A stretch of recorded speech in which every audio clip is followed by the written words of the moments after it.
Live coverage of an African safari and may include animal kills and carcasses. Viewer discretion is advised.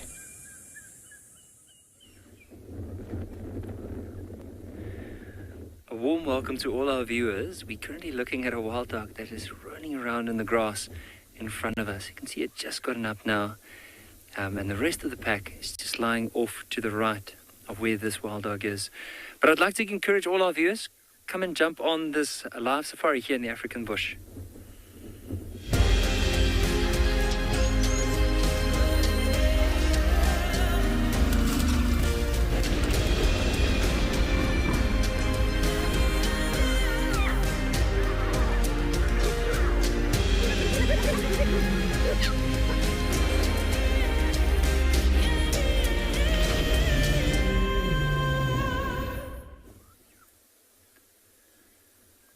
Look at how well this wild dog blends into that bit of grass that it's lying down in. It's very hard to see the colors, but you can see those big ears as it's listening out, probably scanning the area to see if there's any potential meal.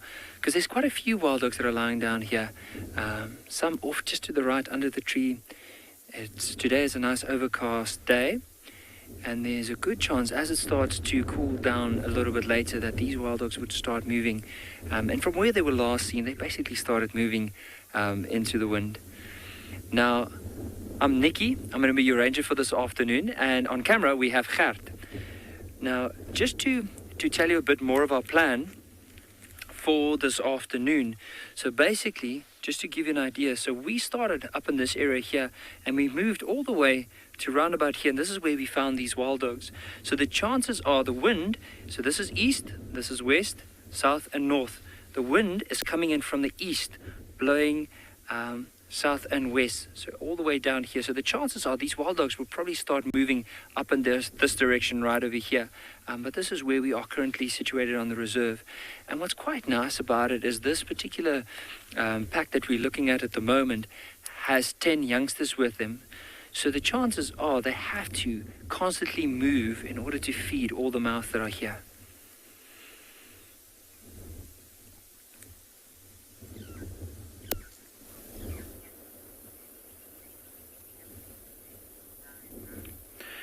Good afternoon, everyone. It is a stunning afternoon here at Tswalu Kalahari. Still a little bit cool, but it's actually quite nice to have a bit of cool weather just before the summer starts. By the way, guys, my name is Moritz. Behind the camera, as always, we've got Glenn. And yeah, beautiful way to start the afternoon. I mean, it's just stunning. We came over this dune and all of a sudden, poof, lions. And I mean, no guide will complain about a drive starting like that.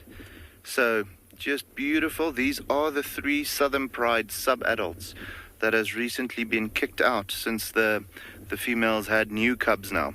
So very, very cool. You can see even though it is sort of still midday, they are very interested in something behind us. And we had a look. There's a couple of Gemsbok oryx that's standing on top of the dune. Now, with these guys, with them getting kicked out not too long ago, they are going to be hungry more often than normal lions, just because now all of a sudden they have to fend for themselves, and they don't know how to do that yet. You know how teenagers are. So not as great at hunting as they would like to be, especially with it being the 2 boys and then the very young female. They don't have the moms anymore to provide for them. So a little bit of a crash course on life at the moment. However, they are looking beautiful and healthy. Maybe a little thin here and there, but it doesn't look like they're struggling to stay alive. We do still see them when they are in the area and the adults or the pride their natal pride has made a kill. We do still see them joining on the kill here and there. So it's not like they have been ousted completely. So they do get a bit of snacks here and there from mom still. However, we're going to stick with them and see if they don't want to maybe start stalking.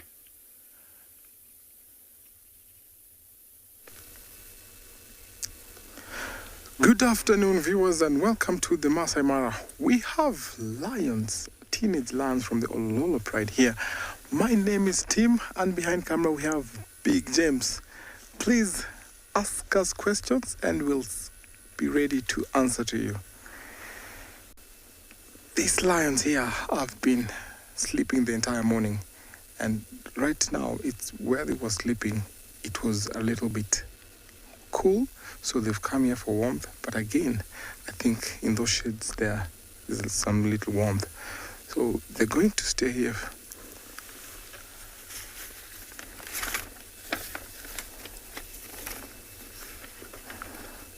Lena, thank you so much for your question. How strong is a lion's bite? A lion bite is super strong. I can't really put it into kilos, but I can tell you from the hippo and the crocodile, I think if the lion falls in third out here in this savannah where we are, but super strong.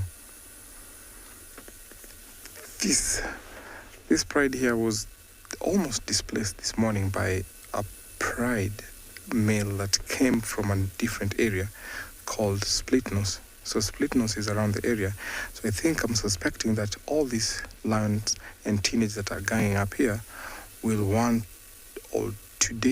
time, or maybe even tomorrow, try and kick that male out. Because they're all sleeping right now, they're going to spend a little time with them, see what they will do. Maybe if they wake up and go find that male, kick him out, or maybe carry on with their daily activity. Jumbo, and hello. Welcome to another corner of the Masai Mara. And I think today is the day of lions from South Africa to East Africa. And from Tim and to me and the lions I got here, this is the River Pride. And just like Tim's cut, mine are also very flat. Look at them. And the difference could be mine got some kill, and this is a kill they have been having from yesterday morning when they brought down that zebra. Very good afternoon, everybody. My name is David, and with me on camera this afternoon is Bungay. Hi, Bungay. Jumbo.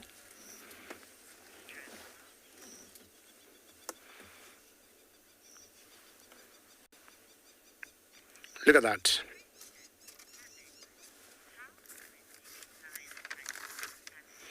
Haman, how are you? And you have sent me the first question before even I requested for questions and comments. You're asking how often do these lions hunt? Now, before this kill, Haman here, the last kill they had was about a week, and they had brought down a huge male buffalo that was brought down by 3 females of this pride that has 4 females in them. Now, for about a week, they stayed without a kill, but sometimes in between, we usually guess they'll always catch small things for themselves, maybe a little bird or a small little antelope.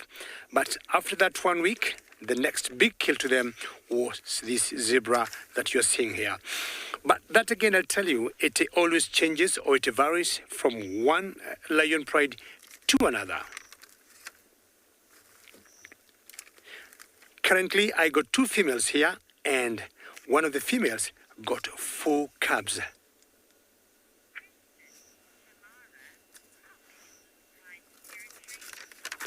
Tamara, good question. You're asking how big is this lion's territory. I would give it about 40 square kilometers. It's one of the second largest territories we got here in the Mara Triangle. And 40 square kilometers for 4 lionesses, 4 cubs is pretty good size.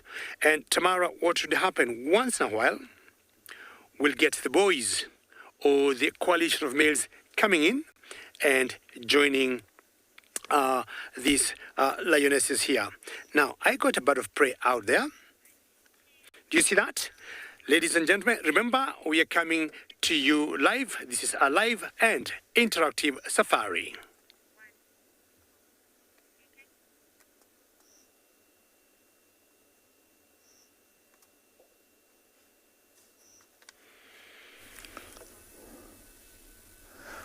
welcome to the other side of the Mara. And because Gigi was discussing about the river pride, we have the Ololo pride.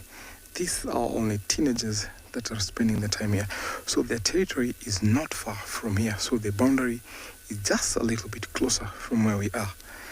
We have about more than 50 lion prides in the Mara, including where we are. We are in the Mara Conservancy. The Mara River bisects the Masai Mara Game Reserve, and then we have to the north, we have the conservancies. Now, altogether, we have about more than 50 prides. Secondly, we have breakaway. So we have lots of breakaway because sometimes lions come in and clash with the pride males and kick them out. Sometimes, because the prides are big, these lionesses decide to carry on with the previous male. So that's how prides break away. Now the Ololo pride, the pride is big and we have a big pride territory. These lions have been sleeping around here for quite a while, and I'm hoping they will wake up soon and carry on their lion activity. It is always nice when you see lions active. Can you imagine these lions sleeping here? Can be killer machines. They've taken down buffaloes, hippos, name them. But they are here just lazily sleeping. So when these lions are sleeping around there, look at where they are. You can hardly see them. They blend in very well, and yet they're the apex predator, so they don't fear anything at all around here. The only thing that they can be worried of is buffaloes or maybe other lions from another pride. This teenage here will be ousted, unfortunately, not far from now. I think it will be maybe 4 or 5 months because they're growing old. It's time for their father to kick them out to go and fend for their own territory and to father out other lions. A very difficult time for lions, but that is how it happens, because if these males are allowed to remain in this pride, it will inhabit what we call inbreeding. Still gonna wait here and see what these lions are up to.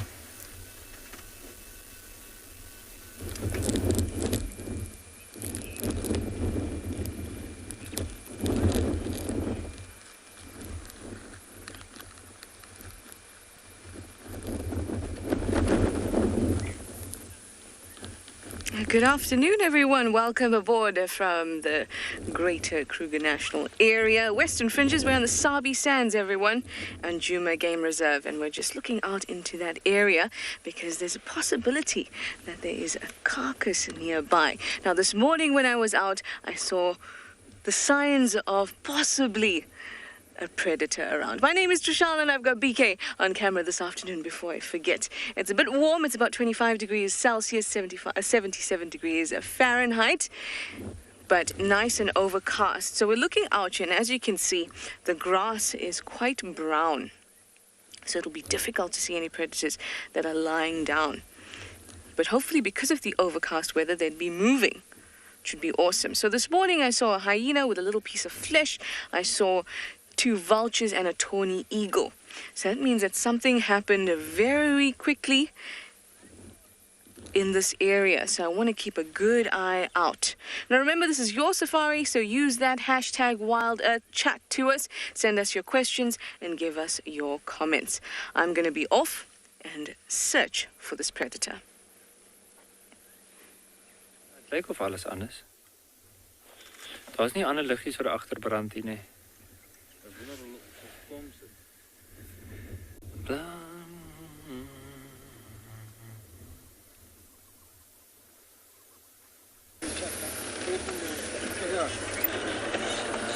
Sorry about that, guys. But you know, being out here in the bush comes with its difficulties. But at least you still have me.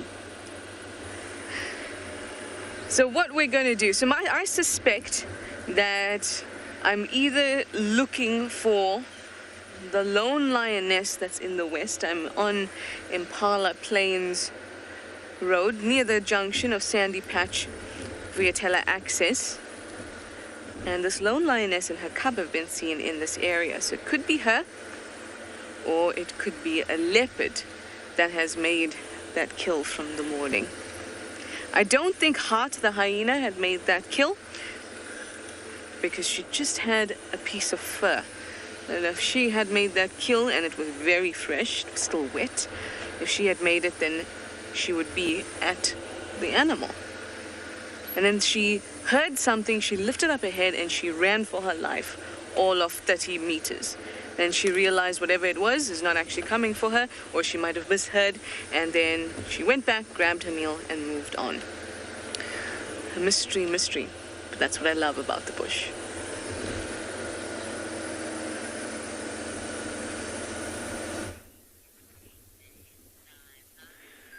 I hope Tishala managed to find some of the predators that she is looking out for, but have a look. After the wild dogs, we came to this particular waterhole to come have a look at elephants, and they are all drinking. But on top of it all, talking about colder weather and predators, have a look at what is right in front of us. So this is now a completely different area to where we were just now with the wild dogs, and you'll see just on this side of the waterhole, there's some more predators, so there's some more African wild dogs. But this is a different pack, so it's not the same one that we just saw now. It's a completely different pack to the one just now. And you can see how they've maneuvered themselves around the waterhole, probably hoping for some impala or maybe a small water buck, which is something smallish, coming past to drink water, and they'll be around in the area. But just going back to where these elephants are, after these wild dogs. So I wonder what's going to happen once the elephants get closer to where those wild dogs are. Are they going to chase them? Especially with elephants, they don't particularly like any predator. Even though wild dogs won't really be able to go for something like an elephant calf, the chances are just like if elephants see those wild dogs, they'll probably just try and chase them.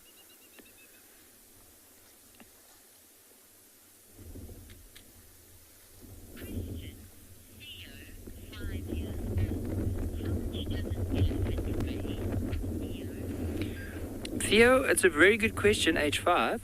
So, it all depends on the elephant. So let's work on the elephants that we can see right in the middle of the screen. Now, do you see the one that's the furthest in front, that little one there? So I think, personally, by judging the size of his head, the size of his body, and his legs, he'll probably be 1.5 tons. Now, the one right next to him, look at how much bigger that one is. If you look at the tusks, the head, and the overall body, so that one will probably be around maybe 3 times the size of that youngster. So that one might even be 4.5 tons. But a big bull, so one of the heaviest elephant bulls that ever been recorded, was nearly 11 tons. So it just shows you that elephants can weigh anywhere from probably over 100 kilograms all the way up to nearly 11 tons.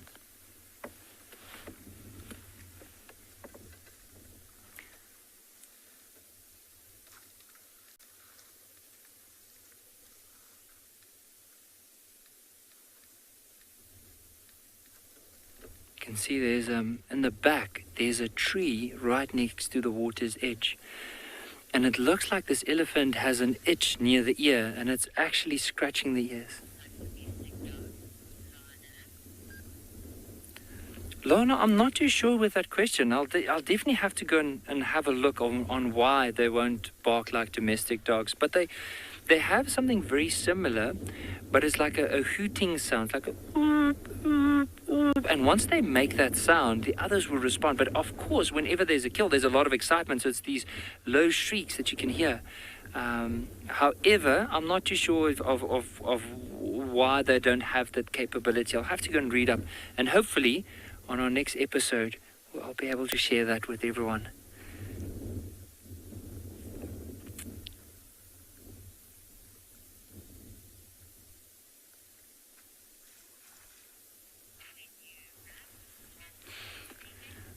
But an absolutely incredible scene. What I just might do from here is just go and reposition a bit to see these wild dogs and these elephants. It looks like some of the elephants actually smelt the wild dogs because they have their trunks up in the air.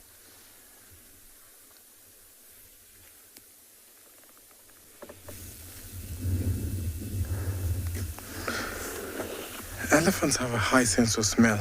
And it's always nice when you watch them strolling and picking up their trunks up. Back to our lions, they're still sleeping. But soon after, they will be all waking up.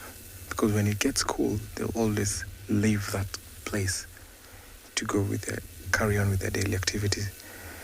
So these lions, like I told you earlier, they have teenage lions here from the Tswalu Pride. We have about 3 boys who seems to be almost getting to 3, or maybe 3 and above. They'll all leave this pride, but the mom is still walking around.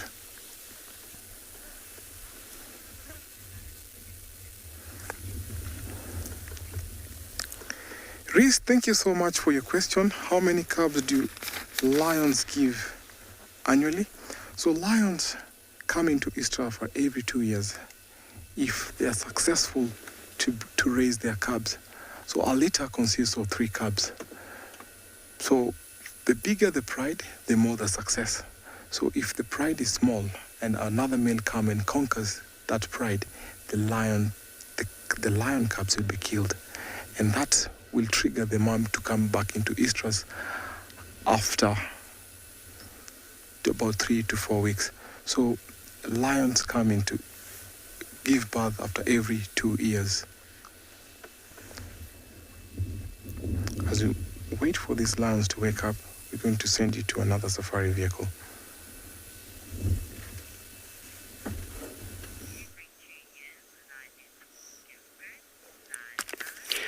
That's very correct, Tim. Every 2 years, lioness will have a litter. And once in a while, I love to send some quizzes or some questions to you. And I have one for you this afternoon. I'm sure the last time you were with me, you saw that raft there on top of that tree, or in that tree. Just look at her carefully and you tell me, who do you think that is? Look at him carefully. Tell me, who do you think that is? Of course, it's a Tswalu eagle, but I want you to tell me, is it a male or a female? Hashtag World Earth on Twitter, at FC, in the comment section of the YouTube chat channels. I'll be happy to get your answers. It's a raptor, it's a bird of prey, and it's a Tswalu eagle. So my question for you, is it a male or is it a female? Now, I have remained in the same position I was before, and out of my experience, I have found these eagles coming very close to kills. Remember, we are coming to you live. This is a live and interactive safari.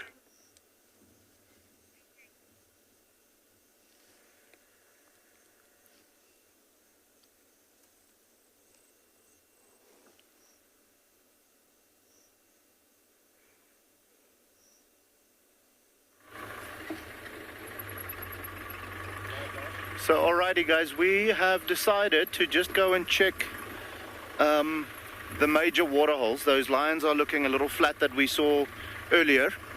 So we just wanted to come and check the waterholes, see if we don't perhaps find some of the other pride members. Maybe the southern pride with the cubs, or that large southern pride female that has yet to show us her cubbies, just to allow for a little bit of time to pass, for those oryx to come closer, for it to get a little bit cooler, and for those lions to start looking a little bit more in a hunting vibe, So we are busy just checking all the waterholes, checking for tracks of other lions possibly. I saw a beautiful male lion track there at the back coming out of the waterhole going in this direction. So we're going to go and check on another waterhole and see if there's maybe something happening, and then slowly make our way back to where we left those 2 males and 1 female sub-adult lions, and see if they don't want to provide us with a little bit of hunting action this afternoon. Like I said, those oryx, and there was some springbok as well, are really moving into the right direction. So hopefully they'll come close enough for those lions to start showing some interest. It would be interesting to see how they go about, going for these lions, because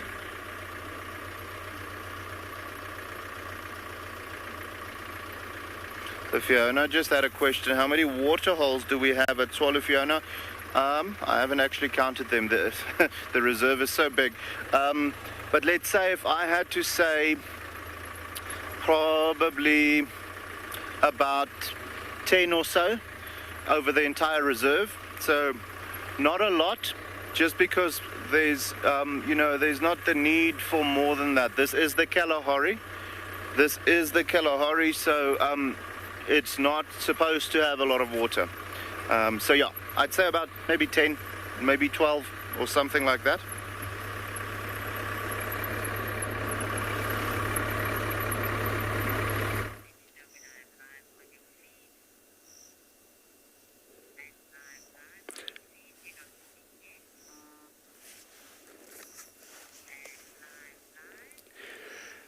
I am in the Masai Mara of Kenya, and now I got a beautiful herd of elephants. And as I had told you before, please do send us questions or comments, because your questions, we are going to answer them in real time. And you can do that using hashtag World Earth on Twitter or at FC in the comment section of the YouTube chat channels. Now, the Masai Mara may not have as many water holes or watering points, but we got so many sources of water. I'm talking of springs, we got so many wells, and we got so many marshes. But above all, we got the Mara River. I've remained in the same position where we were watching the raptor, the battle wagon in the tree, and the lions with the carcass, not very far from there. And just turning to the right, I saw this herd of elephants coming very close to where I am. Now, there's a small lager there. Lager is kind of a drainage, and when it rains, they'll always collect water. And I got a feeling that either those elephants are disappearing that lager for quick drink, or maybe a mud bath.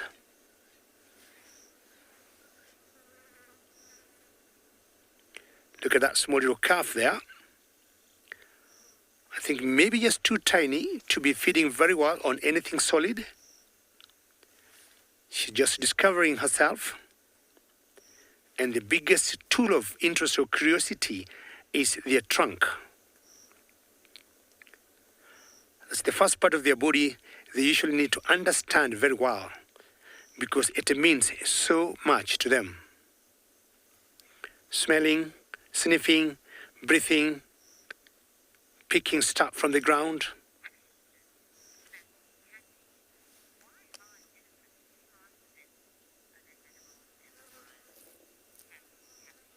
Kathika, you're asking, why are elephants more smarter than all the other animals in the world? Interesting question. I don't know which answer exactly to give you, but I would think it's maybe because of evolution. I have no specific answer. I'm looking at primates also. I'm looking at gorillas. I'm looking at chimpanzees. I'm looking at bonobos. I mean, which are equally smart and having a very high DNA. But when we are out here in the African wilderness, and more so here in the Masai Mara, where we don't see the bonobos and the other big apes, elephants still remain up there because of things they do, digging water for the other animals when they disturb the ground, and being key species.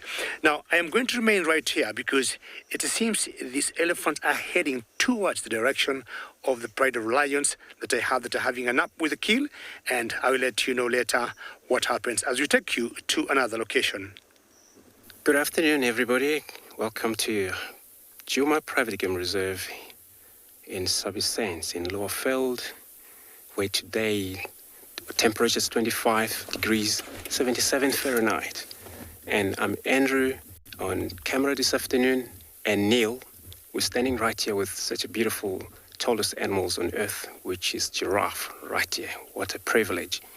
So giraffe kind of move around sometimes alone, and maybe sometimes in the group.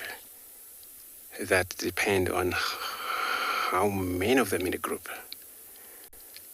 Then right now we're looking at the single male giraffe, and you can see how dark it is. Sometimes they depend on gene pool on this animal. Sometimes the older they get, and that's the darkest they get. could be also gene pool from the mother or father was dark, or she was dark. But this particular giraffe, he's watching in the one direction always. I know we just come from that direction with nothing. Well, they have incredible eyesight. Whatever he spot, maybe we just miss. And this is what they do. They always stare at one direction if there is something they're not too sure about. So it's kind of reversed slightly. But he's probably, going after these new shoots of the leaves that the shoots already in this tree. And there are browser animals in this part of the area, southern giraffe, the species. And then looking at the massive, tallest giraffe like that, he would be around at least 5.5 meters to 6 meter tall, possibly. The male.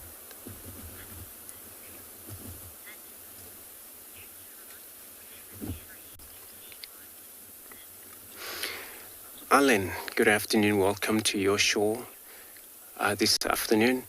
Yes, there's a very good question. That giraffe, they have their favorite diet, which is most thorn trees. And those are acacias. And of course, they would go for a lot of toxic trees, such as out here, tamoti trees, one of the toxics. And these trees occurred along the drainage line systems. And as long as there's plenty of them there, that's where they go. Sometimes spend a lot of time in those trees. It's only toxics for most other animals and humans sometimes, but not for them. But, they are a cool animal that sometimes they don't, when there's no such a trees like this, they can go for any of the plants that is available as long as it's a trees. Of course, they're browsers. They only afford to reach the topest trees for their diet. They can taking grass, but not quite often. They mainly stand. And they always prefer to chew cud standing or lying down. What I will do, I'll link you to another stations and they carry on to search for more animal.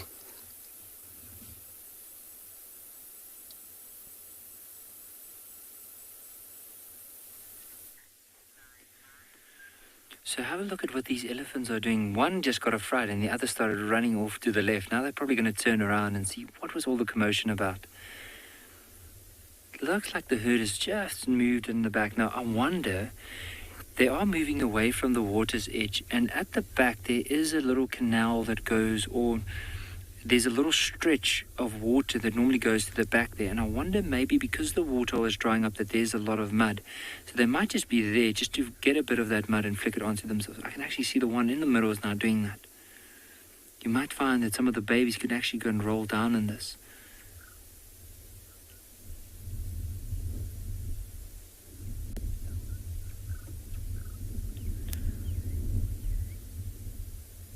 Now, if it was a very warm day, you might have even, you could find it where these elephants will then basically go into the water to swim. But for now, it's just so nice to cool themselves down.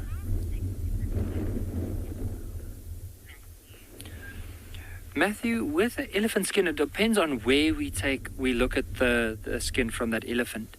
In some spaces or places, especially around the head, it could be more than almost close to 2 centimeters thick, and then also around the back, but it is pretty thick skin, probably one of the animals with the thickest skins, especially land animals that you can find. It's between them, hippos, and even giraffe have some portions of the skin that are also quite thick. Look at the little one that's off to the right now. It's making its way closer. You can see the mud just splashing in the water at the back.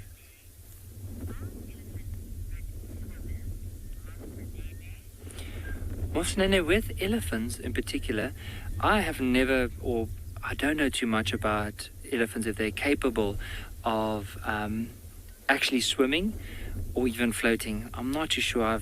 to be honest, with my guiding crew, I've never been able to see a waterhole deep enough to be able to see that. However, what I do know is that in this particular waterhole, the elephants will walk through the water, and they keep their trunks above. Even the babies, whenever the water is too deep, they'll just keep their trunks up in the air and then basically walk until they eventually get to the other side. Might even grab onto mom's tail. Now, the wild dogs that we saw earlier has just gone and moved into a bit more of an open area. So there was a few of them that were hiding away under the bush just to get out of the sun, because early on the sun was shining and then it started becoming overcast again. But they've just stood up now.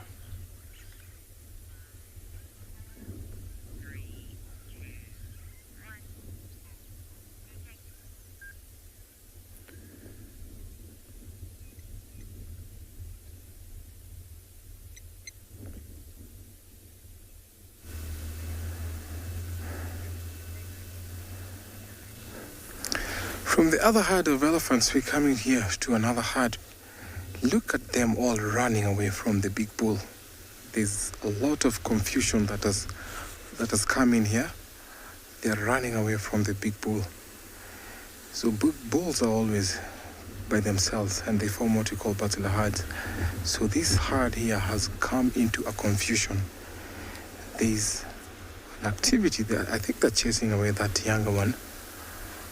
Not quite sure why they're chasing it, but as soon as the big bull joined this herd, they all raised up their heads, their trunk curled in, and started running away from him.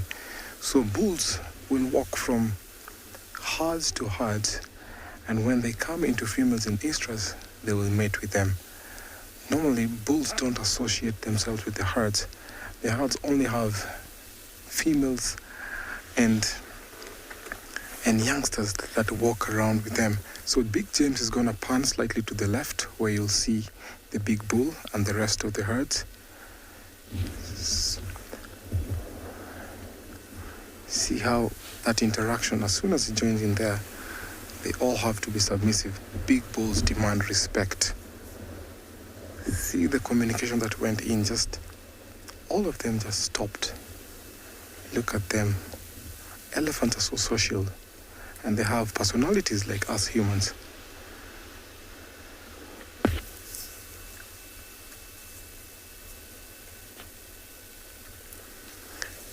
Edna, thank you so much for your question. When do you tell an elephant when an elephant is agitated?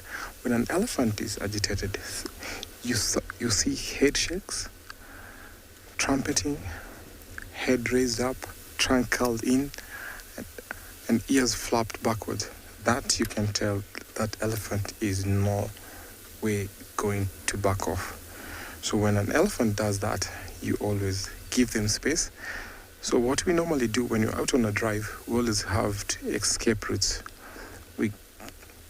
They demand what we call respect, they demand space, so we always give them space. So those are the signs that tell you that an elephant is agitated. This is so interesting. We're going to sit here and wait what they will do next.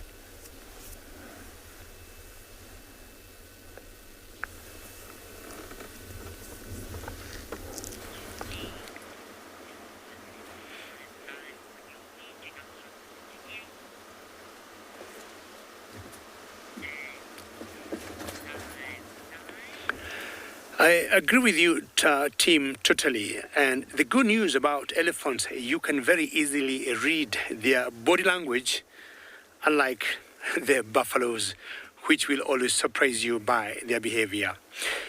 Now, the wind has picked up here where I am. You can tell from the vegetation, from the grass there, you can see how it's being blown by the wind. I'm not sure how many nautical miles this wind is traveling, but what the wind has done is to wake these cats up. As much as still hot, the wind, I think, has reduced the temperature a little bit, but you can tell the lioness is still panting. And also, it made the cubs to wake up. And there's one that's creeping to the left. Let's see if it's going to come out from a particular bush, because Bunge, who is on the camera today, has very sharp eyes like an eagle, and have seen that one particular cub moving to the left.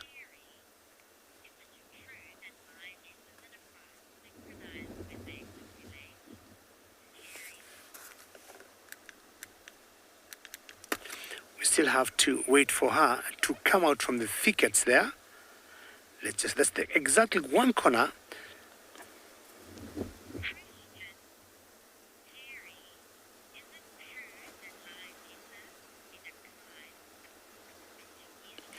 Terry, very good question. And Terry, you're asking, is it true that lionesses in one pride would ovulate at the same time? Terry, that's correct.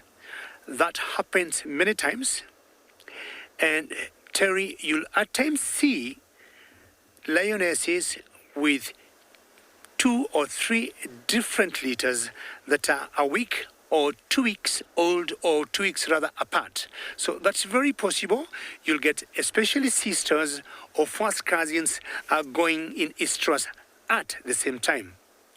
Terry, one advantage or one plus of that is because when maybe 1 or 2 lionesses should go out hunting, for example, to bring down a prey like this, the zebra that you see there on the screen, Terry, the lionesses or the one lioness left behind, the cubs would do what we call allo nursing. And a cub, regardless whether that's the biological mother, they would suckle from any female in the pride. That's very true and it's very, very correct.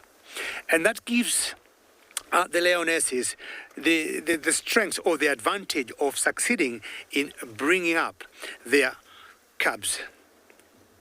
Now, I'm taking you back to where we were. Remember, I had given you a quiz, and I told you we got a Tswalu eagle right there. And I was saying earlier, Tswalu eagles will be the first one to see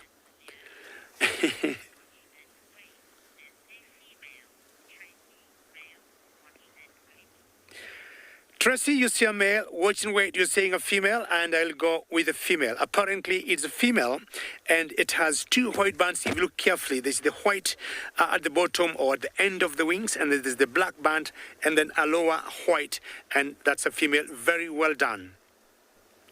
So I was saying earlier, in most kills, when you see lions or other predators bring down a prey and there's a carcass, apparently the Tswalu's will be the very first one to pick the carcasses, even before the vultures. And I am going to wait here. It cools off a little bit, and most likely these cubs are going to rise up and shine and maybe start eating as we take you to another colleague of mine. The Tswalu eagles are one of my favorites, and sometimes when they fly, it's magical seeing those margins to tell a male and a female. Now here we have these elephants, and the one to the left is not happy. That's a young female, and the one to the right, that's a young bull. So bull, by the age of maybe 16, they always walk out of the herd.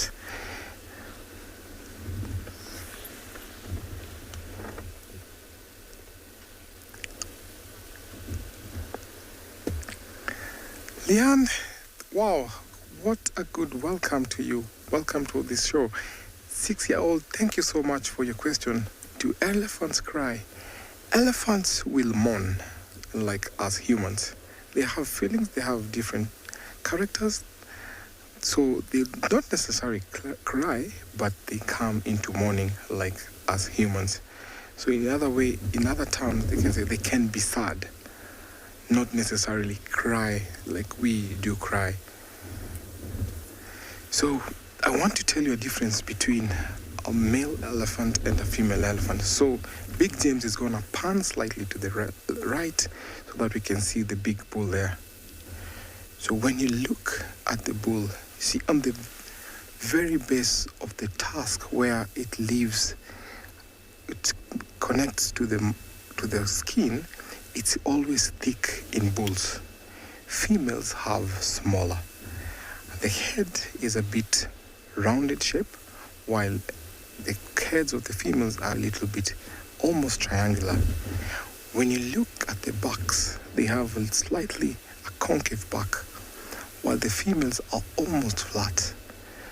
And then the big bulls, always you will see the size. The bulls tend to be bigger in size as compared to the females.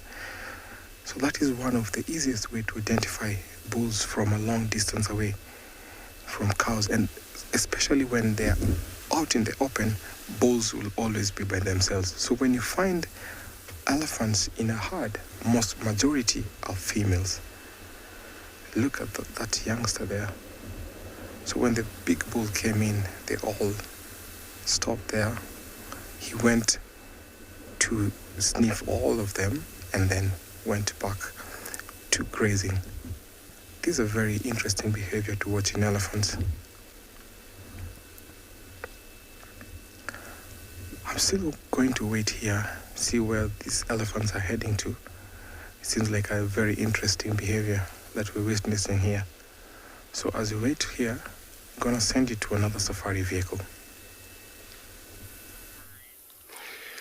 Beautiful. Now standing right here with this beautiful striped animal, which is a common or plain zebra or Birchall zebra, right there. Interesting things. When you look at the one we just now focus on it, it's visible stripe than the other one was on the left-hand side. So they are very much, sometimes can be unique in looking, and their stripe also, they are unique. On this animal, they not all look the same, as they all look the same, but they not look the same, all unique. You can see one of them telling us that he is a stallion among this group of zebra that are around here.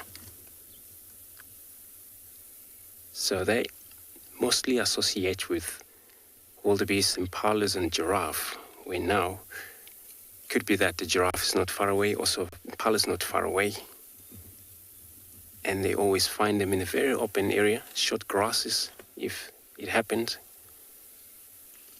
That's why during a thick season where it's covered with trees, grass, tallest, they won't love it. They're more likely to move out of here, going into an area where it's a lot open. If somebody knows of an area in Satari in the Kruger National Park, they will mainly find them. They'll all get around. See how they move through the bush. That's why the dazzle means. And that's how they now is a collective of them, called dazzle of zebra, just because of well blend in with the stripe.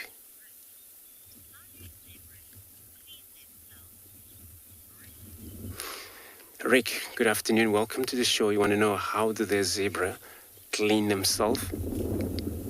So mainly, they are very much dusty animals. Quick link to Mara, sorry. I'm going to take you there quickly.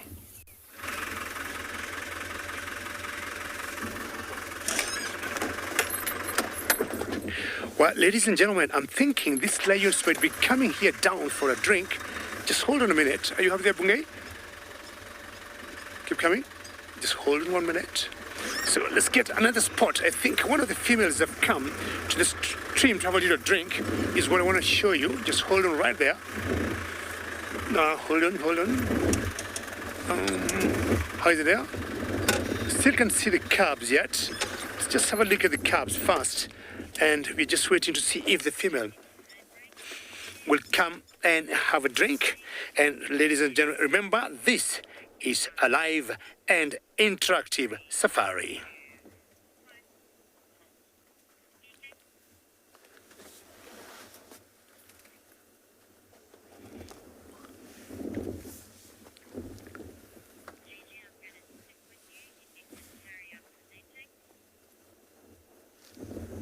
So what's happening here, we have this one lioness, I think wanted to come for a drink, then she changed her mind.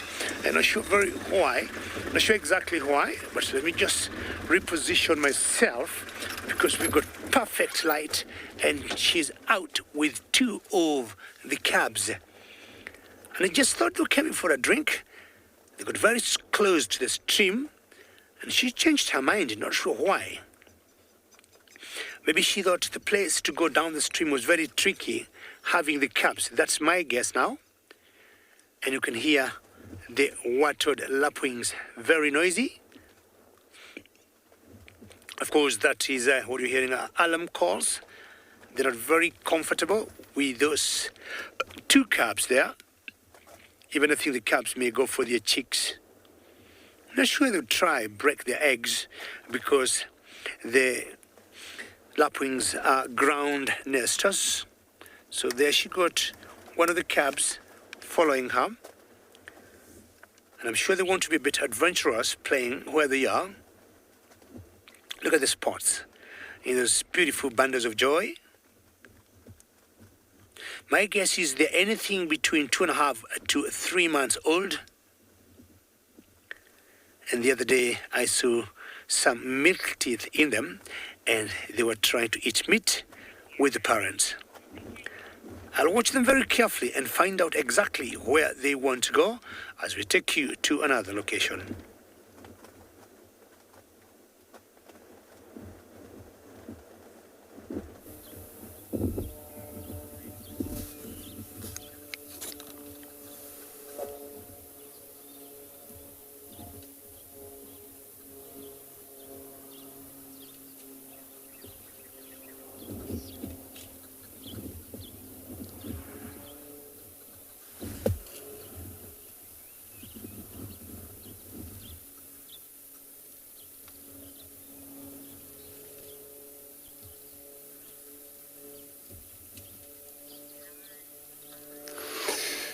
Back in the zebra, with the privilege to see young cubs, lionesses.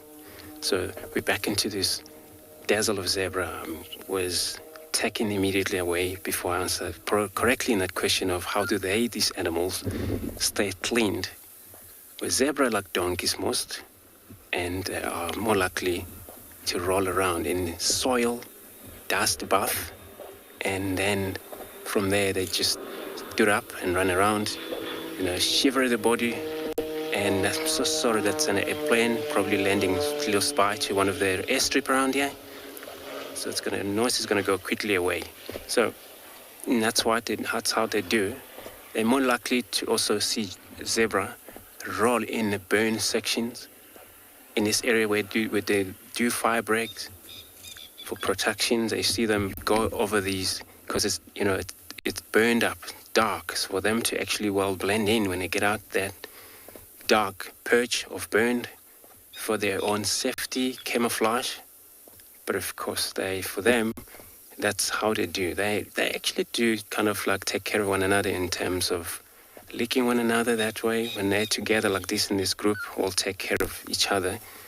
But of course, for them to be cleaned, not 100% sure, because a lot of time you see them roll over and over in soil and get out, hardly to see the, stripe even. So that's my answer for that question, really.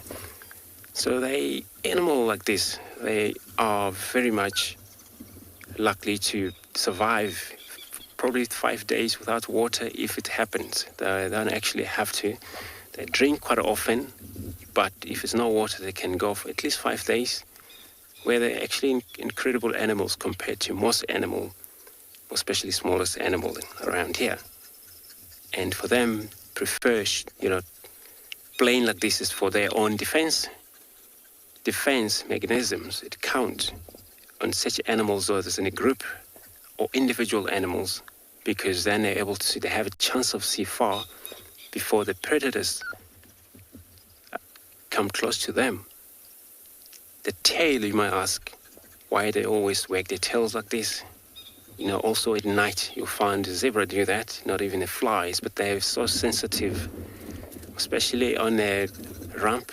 They always make sure there's nothing land on them. Flies, anything will be also wiped off or whipped off by that beautiful tail they got. And the tails on animals play important roles. Some animals, they use them for communications. Of course, when an animal's not happy, when we talk about cats, some, they actually communicate when they're in a moving group. They would use their tail. But, so I'll leave this zebra here and go search for probably cats around in this area. Probably Colombo, never know.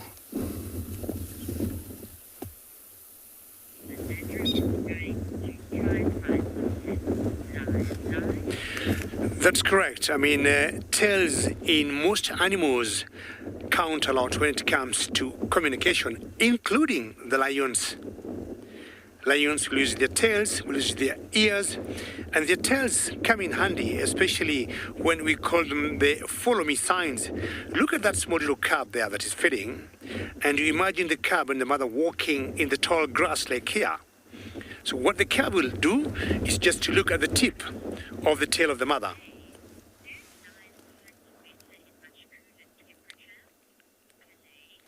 Very good question you're asking, whether lions would hunt better in much cooler temperatures. I would say yes, because they need to run. And I'm sure earlier you were seeing how these lionesses were panting. So the heat is not good for them, and they're not able to sprint very well if it is too hot. So low temperatures will always help them. But I can tell you, lions will hunt any time of the day. Even in the heat of the day, you see lions hunting. And I've got one of the females there that have started to devour the zebra with one of the cubs. How beautiful is that? It's always very good when you see the success story of lionesses or lions from when they start hunting to bringing the prey down, and then to start seeing them feeding on what they have worked for. And in this particular pride, I'm so very happy to see their success, because they got 4 cubs that apparently the other day I had missed them for like 6 days. And the first time I saw them was yesterday morning. Just look at them, how they are enjoying that zebra meal. And for those of you who could be joining us now, this is the River Pride. I got a feeling come tomorrow, this zebra will be done. And not sure why in the background there we got some elephants that are just running towards these lionesses. You can see how their behavior has changed, because I think the elephants have picked the smell of these lionesses, and that's why they're behaving like that. And well, ladies and gentlemen, we really want to thank you so very much for all your questions and for all your comments. And how wonderful to know this has been coming to you live. And we come live to you every other day.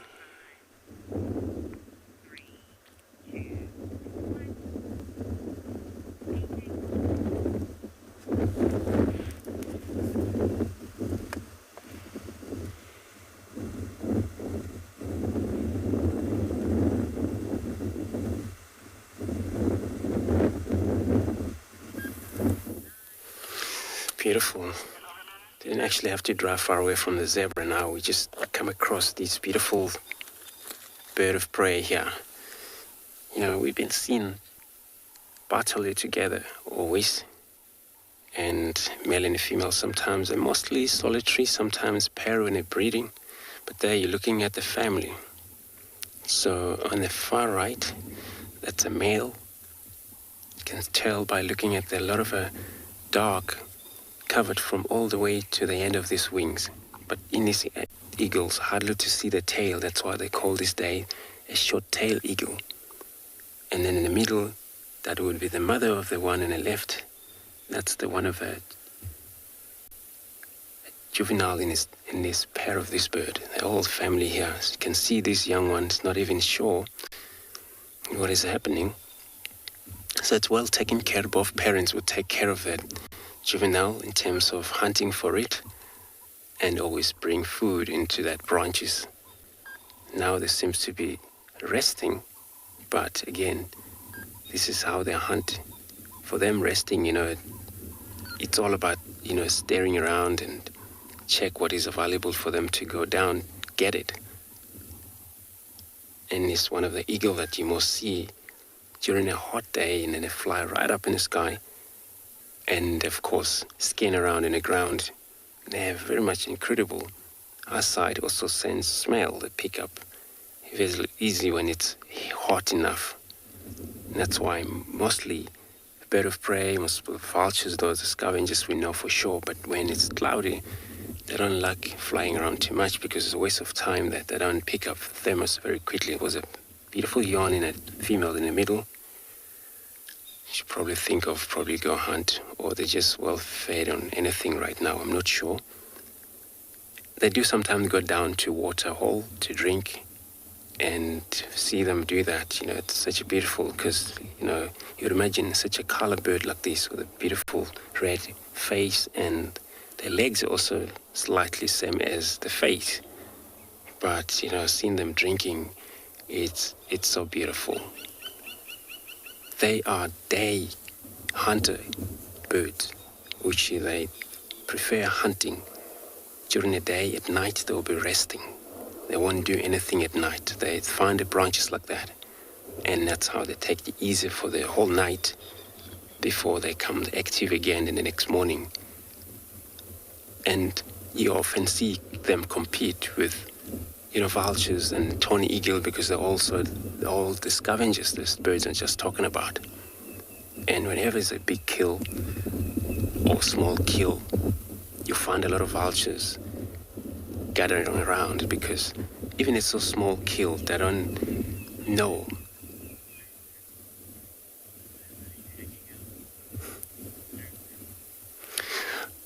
Indeed, look, this is indeed a beautiful sighting of, not often see, bird of prey, all three of them together. When I drive here, I almost thought that, I don't know there what's happening, but until I realized, it's one of the baby they got there.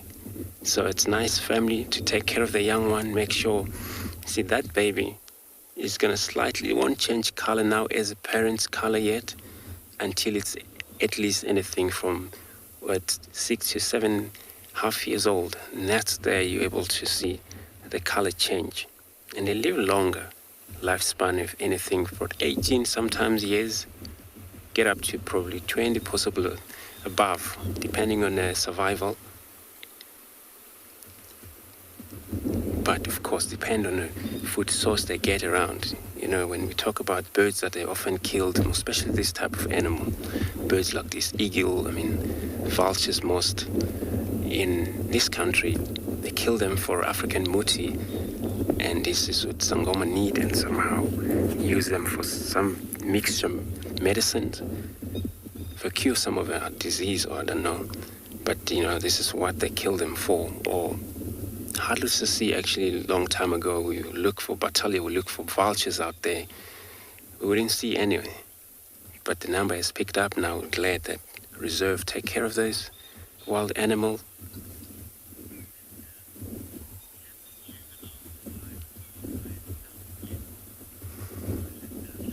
Linda, you want to know if the juvenile can fly fast or far on itself. So in this case, this bird, the young one, doesn't have much experience as a parent yet. It can fly, but then it's not actually very good or safe for that bird, because sometimes may end up going into the area where it's not going to be found if it doesn't return back to the same area where the parents have left them. And remember, here it could be that the nest is not far away. So they just come out yesterday trying to make sure that baby's able to get used to balance in these branches. So yeah, I don't think will fly far. So I'm going to leave these birds here as a family, move on. My mission is Colombo this afternoon to look for it.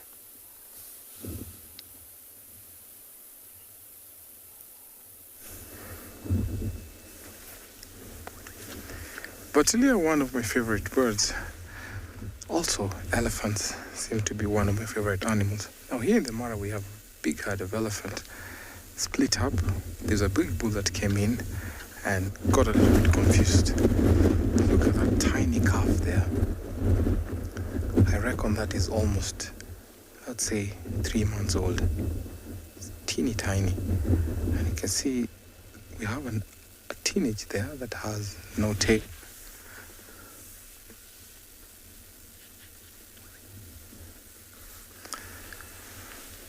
Steph, thank you so much for your question. How do elephants communicate?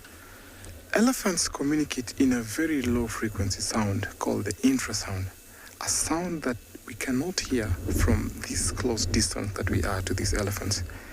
Secondly, when they rumble, those vibrations go through the ground, and they're able to communicate through another elephant through those vibrations that they feel on the ground. So major communication is the infrasound, and sometimes they communicate through vocal communication. Sometimes you hear elephant trumpeting. So those are kind of communication that elephants communicate, but the major one is the infrasound, where it can be communicated over even up to 20-30 meters apart. Seems like the one to the right, that's the matriarch. Now, matriarchs are the ones that control the movement of the herd. Down here where we are in a marsh area. So elephants will congregate in these marshes every day. They walk in and out of the marshes on a daily basis.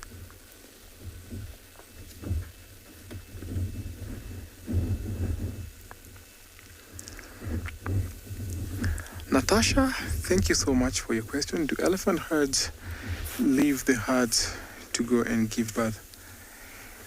One reason come back to you, Natasha. We have a very interesting behavior here. Elephants walking towards the right. I don't know what scoops them. So elephants, sometimes they'll give birth in the same herd, but they're known to have what we call nurseries, where they'll walk in numbers and then go give birth around that area. In a region further north, we have a place called the Aberdare Forest, where elephants have known to be going into a place where they'll give birth in a communal place called the nursery. But then, not always that elephants will leave the herds. They actually welcome the young ones when these elephants give in birth. It is so welcoming when they all watch when our mother gives birth. They're all super excited. So not always that they leave the herds to give birth.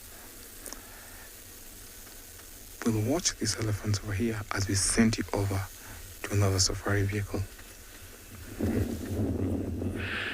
Truly, team, is wonderful and exciting to see a mother, or when a mother elephant gives birth, and it's even more exciting to see lionesses give birth. Now you can tell it's time to eat, and I guess, and I've been guessing, that is the mother of these 4 cubs, and you can see how busy all of them are eating, and I'm sure either she is helping them to show them the soft parts, as a third lioness comes in play.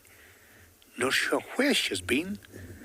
Look at her belly, and I think it's more of flesh in her belly than maybe being pregnant. It could be wrong.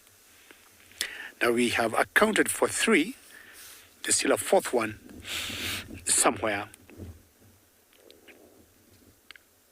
As I said earlier, 2.5 to 3 months could be the age of these cubs, and you can tell they got some teeth in them. Otherwise, without teeth, they'll not even dare or try to cut or sneer this flesh here from what was a zebra before. And just like humans, lion cubs are born without teeth, and then they first get the baby teeth, which later on they're going to lose and have permanent teeth that will be able to cut hard, tough meat. See how they're really trying to sneer a bone there. I would suggest, if I was these calves myself, I would go for the meat, the soft part. But this also helps them to sharpen their teeth, which I would still say they're very delicate. Not sure how much meat they're getting from those bones or from the ribs, where I guess the adults have cleaned them more and making the lives of these calves a little bit tough. Unlike vultures, where we see them feeding differently, you get them regurgitating food. So I'm trying to imagine this one lioness will allow the calves to come on the other side, and that will make me stay right here waiting to see that happen as we take you to another location.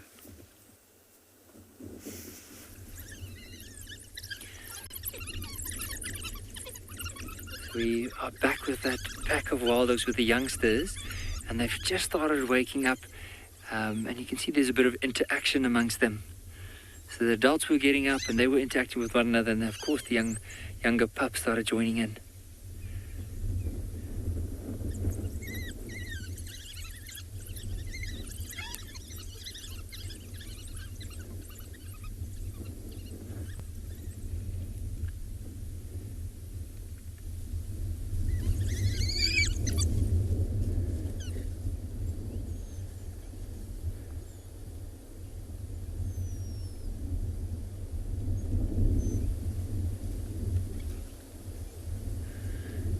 So looking, it looks like there's altogether 18 wild dogs here lying down. Now there were some impalas earlier on, but as soon as these wild dogs started getting excited, those impala ran off.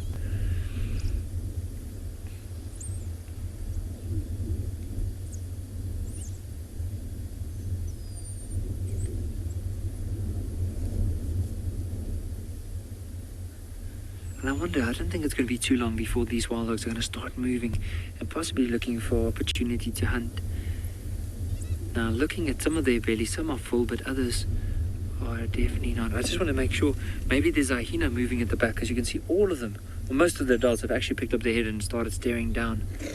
Oh, look. Just listen to this wild dog.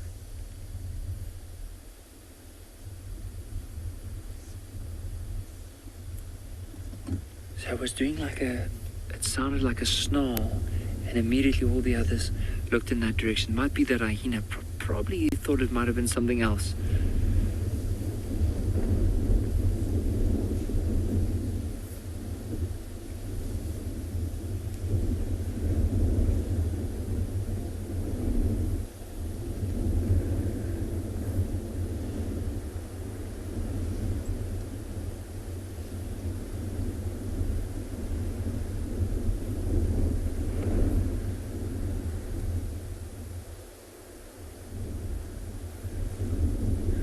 I'm just trying to see at the back if I can see anything.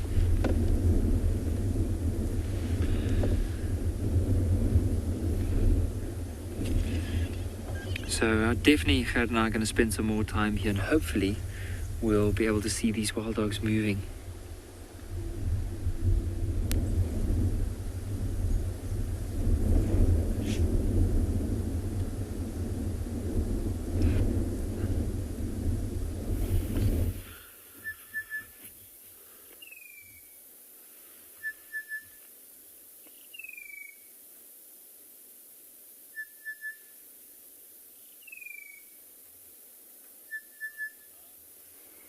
So alrighty guys, we are back with these lions now, the ones that we found earlier, the sub-adults, the two boys and then the one female, and they are unfortunately looking flatter than when we left them. We were hoping that there might be a little bit of action happening already. However, unfortunately not the case. But the oryx are still around. There's some, or the gemsbok. There's also some springbok in the area. I saw some red hartebeest driving here as well. So there's a very good opportunity for them still. I just don't feel like that opportunity is going to present itself for them now, especially not with their eyes closed. But yeah, maybe in about maybe an hour or so, we might get them coming through. And then, you know, the one side of the thing is with the lions being as flat and as still as that, the animals will actually walk by and not know about them, and then they might be able to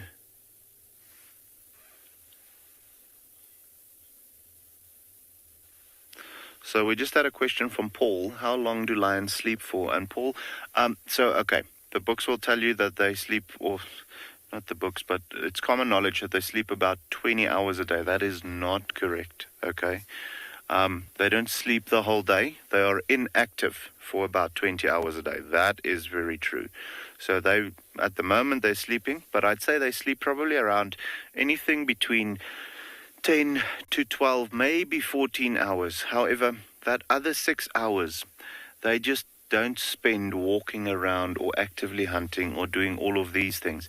What they do then is they lie down and they clean each other and they just rest, They don't sleep necessarily. So I'd say around 10 to 12 hours is a good estimate for physically sleeping a day, which is quite important, for them not only to sleep but also to be inactive. With lions, they have to lead a very energy efficient life, which means they have to be inactive as much as possible because they never know when their next meal will be. It's not like a buffalo that can walk 2 feet and there's a blade of grass in front of him.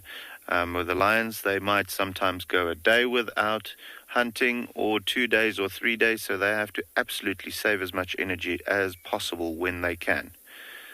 But yeah, that is what they are doing at this very moment, not thinking about hunting, maybe dreaming about it.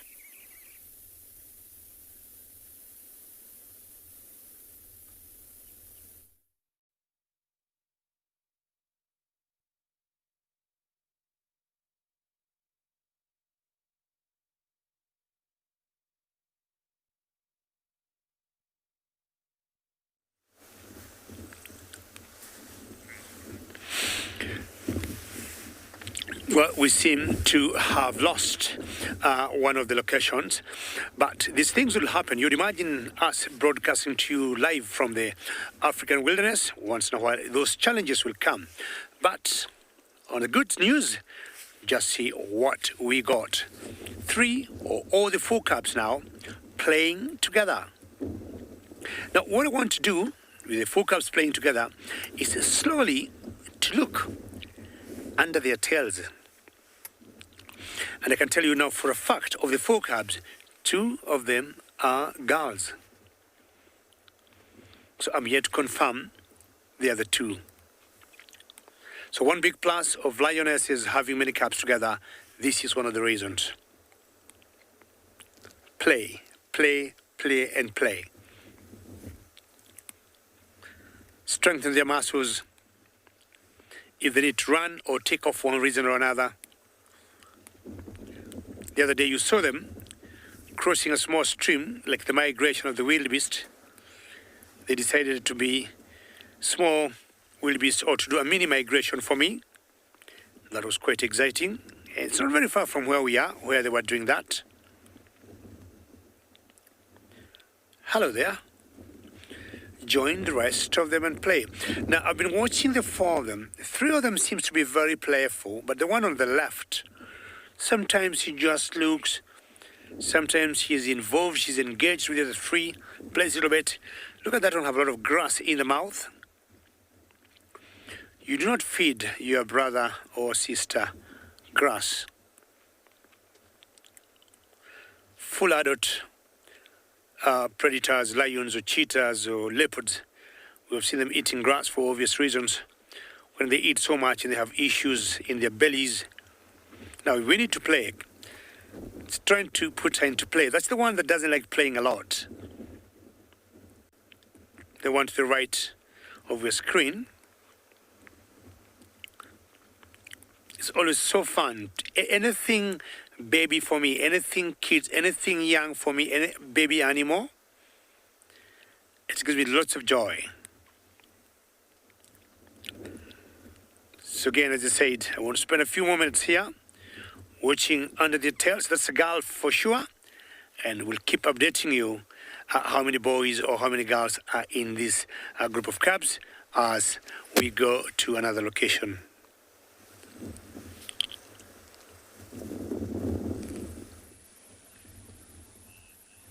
That sounds awesome, David. Well, we're still here with these elephants, and the most remarkable thing has happened. Can you see it there, BK? There's, that elephant there has somehow managed to get a towel from camp. Or a towel ended up somewhere there and is now flinging it all over the place. Yeah, I'm gonna check it.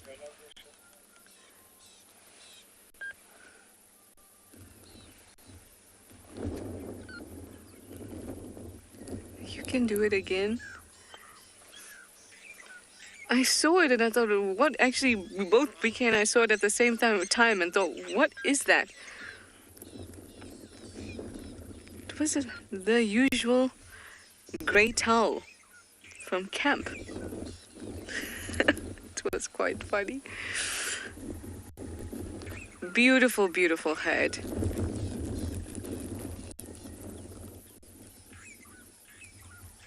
Look at that one suckling there. Awesome.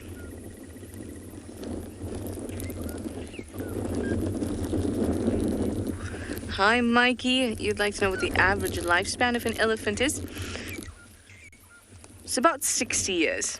Can go up to 70, and it can be before that as well. So usually I like to say between 50 and 70.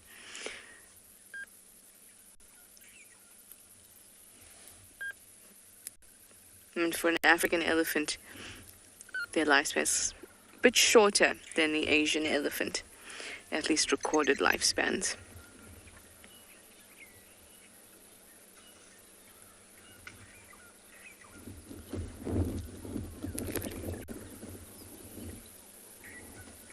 Now, there have been some francolins that were very upset in this drainage, just off to the south there, and then basically between this pan, or basically on the southern end of that drainage, is our camp. So we suspect that there may be something down there. So we're going to stick around in this area. Hopefully we'll find us a leopard.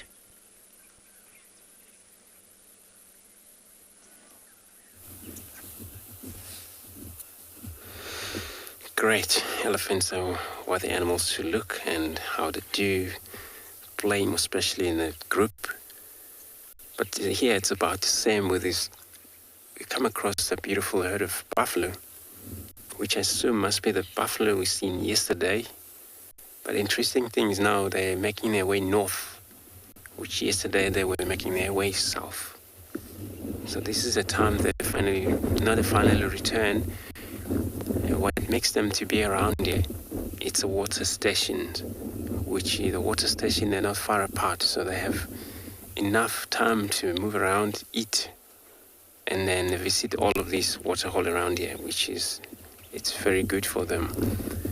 But they all look very relaxed. As you can see, some of them are right far in the end. So I'm gonna wait here another moment and then see if these herd come out to the open area.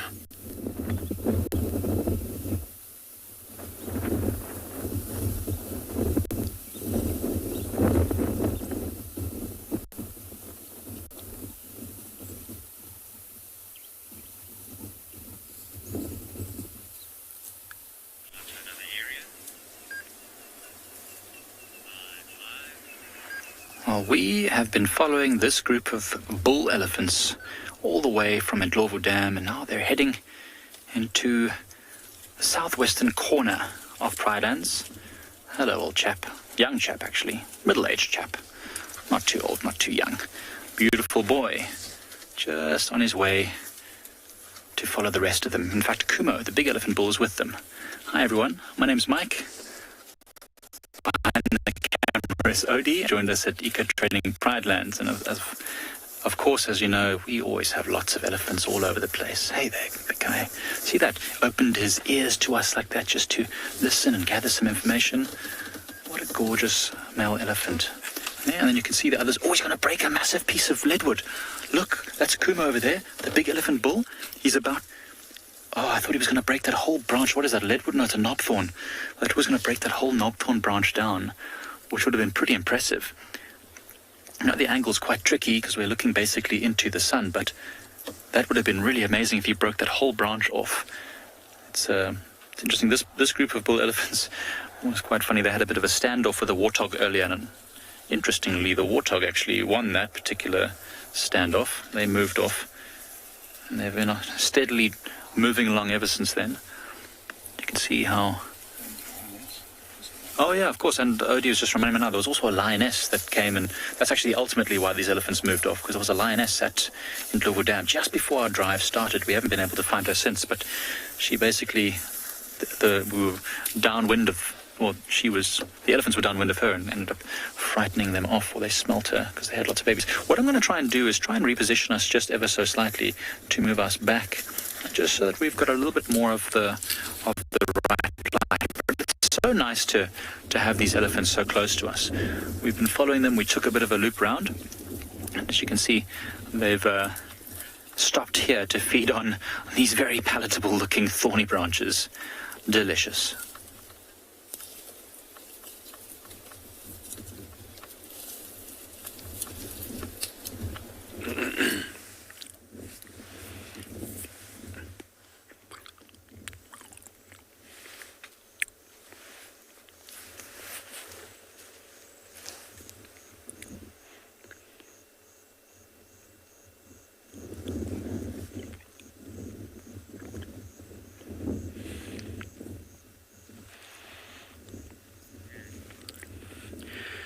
I am in the Masai Mara, and I got the Pride of Lions here that we call the River Pride. And please, ladies and gentlemen, remember to ask us questions and send comments to hashtag World Earth on Twitter or at FC in the comment section of the YouTube chat channels. For the youngsters, you may also do the same by sending us emails, kidsquestions@worldearth.tv. Now look at those three beautiful calves. Total there are four. There's three there, but there's one that I think is very hungry, and she has been with mum for the better part of the last 5 minutes, devouring that zebra. Let's see if you can hear mum just pulling off flesh from that carcass.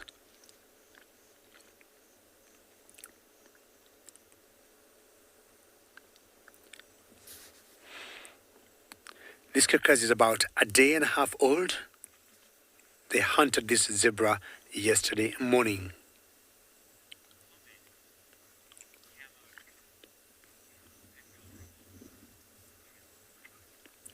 Camel Park is saying, how adorable.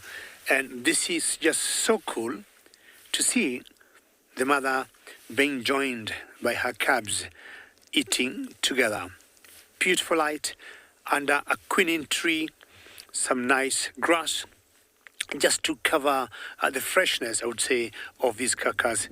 And that's the elephant grass, small little bushes. And the sun, as it's slowly setting to the west, is just shining on them. And you can see two of the lionesses there, just, slowly digesting what they must have eaten earlier, because you know how energy efficient lions are. And lions, once they eat a little bit, they just want to go and play. And that's why those four cubs have again regrouped together, either to play, but I think another car just came in the location, and that's what has piqued their attention. Let's look at those two females there. They're in the same pride, but once in a while they'll have altercations.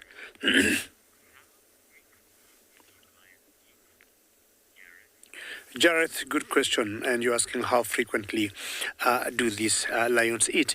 Now, it depends on a number of factors. Of course, if we talk of this particular pride, for the last 6 days, about a week, their previous prey was a huge male buffalo. And the prey before that was another huge male buffalo. And it is these three females you're seeing here that brought those buffaloes down. And yesterday morning, they brought down a smaller prey, and it's this zebra you see here. So it's basically every week, every 6, 7, 8 days max, they'll always bring a prey down. But in between, sometimes we do not know. They could be walking the grasses. They might catch a hedgehog.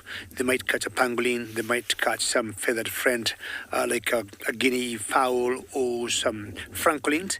We always think in between they'll catch small bits of animals and they'll feed on them. But for the major preys, it's the two buffaloes I just mentioned and this zebra here. This is one site that you don't want to leave.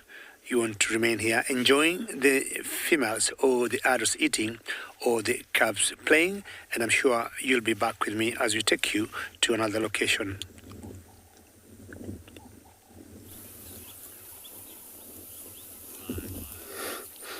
Beautiful, David. So I would also do the same. Why not? Looking at the calves playing around, So we're still here with this herd of buffalo. Now as you can see, they're getting now comfortable, coming closer to us, but not to us. Probably what attracts them is the grasses, which is probably sweet grass around in this area. Seen them feeding around a circle, so doesn't look like they're going to move anywhere. But yeah, they're all mixed up, hey? That's how it builds a group of herds. Look at one of this young one. That is also part of this group. It's what makes them sometimes become so much protective, having so much of a young one in a herd.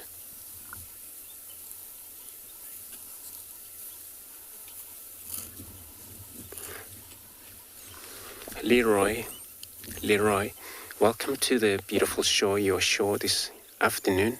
You want to know if African buffalo, savanna buffalo, only eat grass.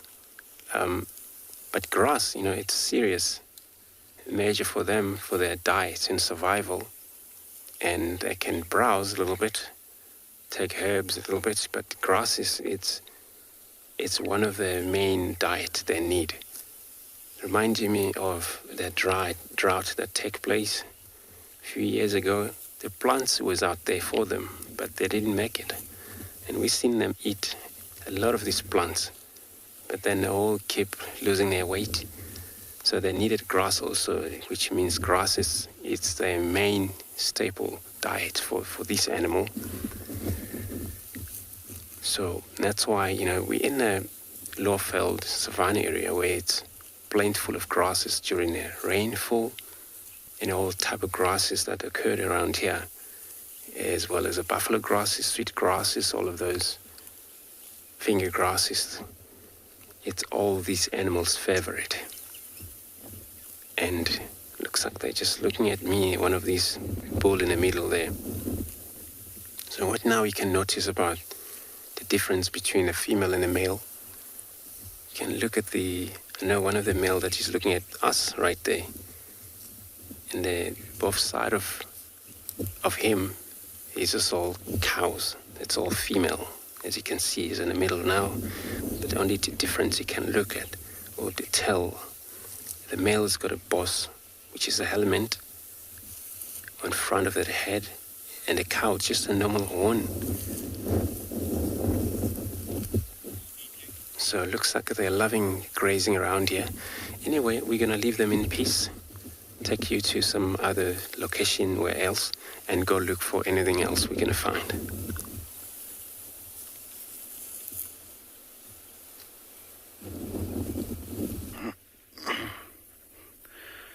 So alrighty guys, they're back down again now, but the funniest thing just happened.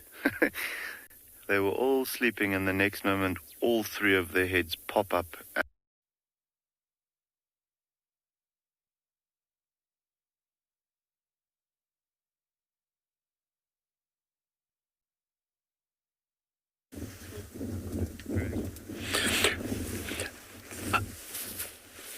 Well, we must have lost Tswalu, and again, just to be able to get to you from the African wilderness, once in a while we'll have these technical challenges, but good news, I have not left the location or the position I was, and the calves I had before or under this quinine tree have even become more playful than before. The one lioness has kept eating and has been joined now by a different calf, not the very first one, because if you look at her, she's now not nibbling the rib, has chosen not to go for the lip, for the chubs, but has gone for places, things much softer and got much more flesh. Look at that one there.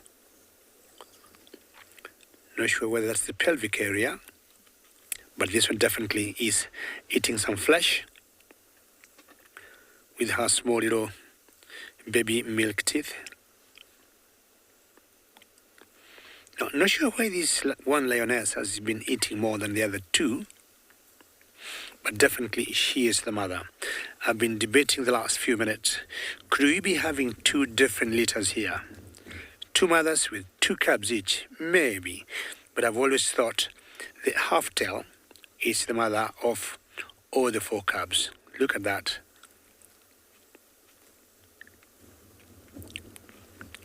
typical for all cubs, puppies, kittens at this particular tender age. Anything 0 to 4 months, or once they start playing, say 2 months to 6 months. Hello there. See, the wind has picked up, and I think they are also enjoying the cool breeze. It's so funny when you see them chasing each other's tail.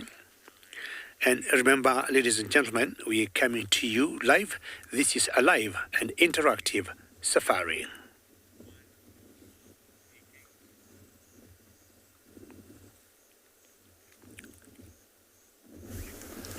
It's always nice when you watch little cubs when they're eating or nibbling on a carcass.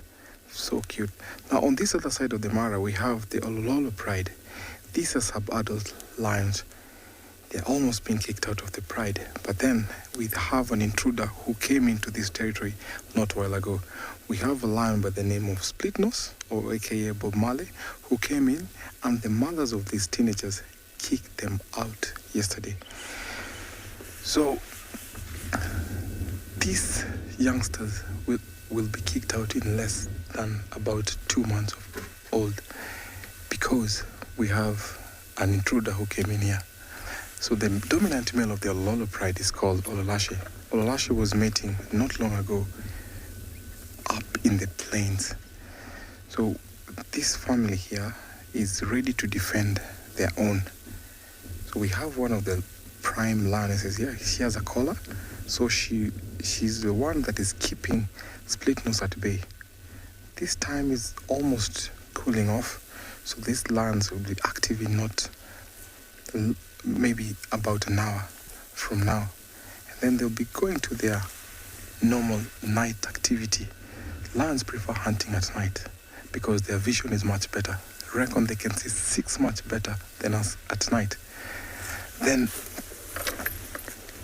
with this big family, then they are very, very much successful when it comes to hunting.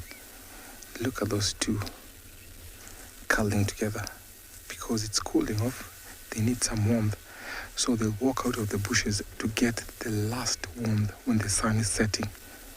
This is super cute to see. So this territory overlaps a big territory. We are almost close to a pride called the River Pride, the one that was with cubs. So if this pride becomes successful, it will conquer a very big pride and territory. So as we wait here watching these youngsters cuddling, I'm going to take you to another safari jeep.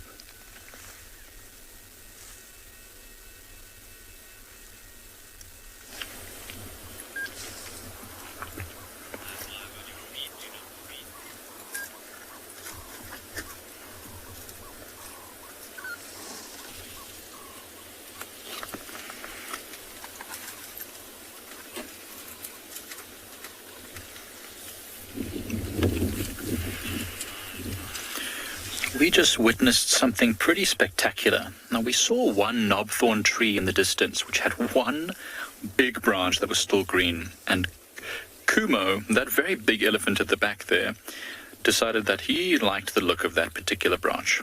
And he wrapped his trunk around it and broke that whole branch, which was bigger than most trees, off of this huge knobthorn, and has immediately started feeding, and all the other younger elephant bulls all crowded around to try and get to some of that green stuff, as you can see there. Although Kumo's been quite protective and he's chased most of them away from his food, which he worked so hard for, although he made it look so easy. I've often thought, it would take some huge heavy machinery to break that branch off that tree, because look at the size of it. So that's a huge elephant bull, and look at the thickness of that tree. That's a thick branch. I mean, it would take huge machinery to get that off there, and he broke it with one yank. Just wrapped his trunk around, reached up and just pulled it. You remember, this elephant bull here probably weighs 5 tons. It's a huge bull. So it was incredible to watch.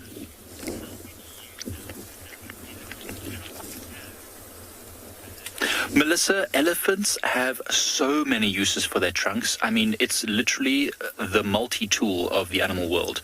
You find elephants often just sniffing with the trunk. Of course, it's connected to, well, it's part of the nose. It's an extended long nose. So they'll sniff the air and smell things. Their eyesight's not great. So sometimes, like this elephant's doing here, you'll see it's using the tip of its trunk to feel around, to avoid most of the spikes, to know what's good and tasty and what's not. They can, of course, it's super muscular. There are more muscles in that trunk than our whole body. Someone once quoted me 50,000 individual muscle strands. So that's incredible dexterity that they have. They can use it for fighting and jousting. Of course, they can use it to sniff into the mouth of another elephant to gain information. Often the males will use it. There's literally, if you can think all the things that you can do with your nose and your hand combined, that's basically what an elephant can do with that one thing. I mean, it's an incredible thing. It's the best tool I think any animal has in the animal kingdom. Combine it with the tusks that you see there, it literally can do anything. This young elephant bull decides he wants to come and say hi. I wonder if he wants this little bit of green branch that's right next to us. This might be the same elephant that we had in our camp earlier today. It was incredible. I think it's exactly this elephant. It literally came right next to us and fed on a branch just like this.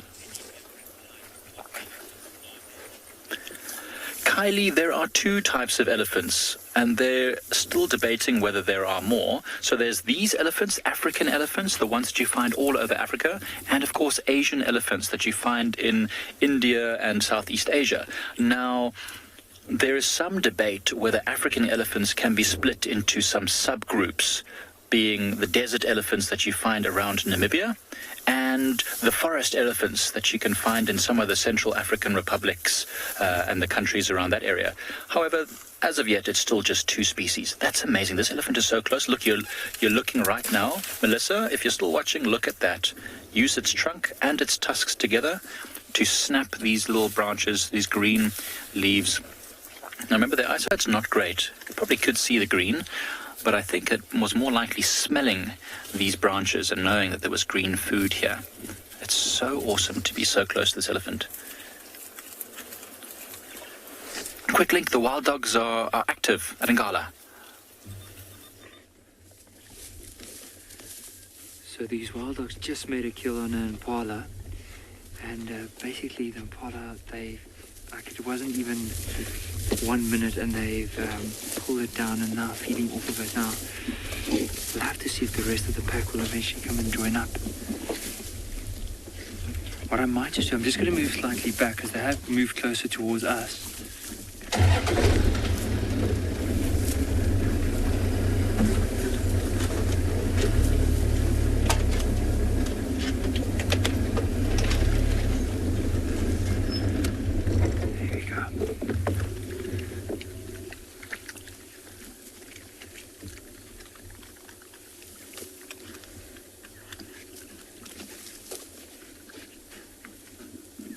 So just to give everyone an idea what happened here, so those wild dogs that we were sitting with earlier on, as they were lying down, there was a herd of impala that came through, and immediately they got up and started chasing those impala. And they managed to catch this female impala, and immediately from there on, they started opening up the impala to get to the heart and the lungs, all the organs, and started ripping that out.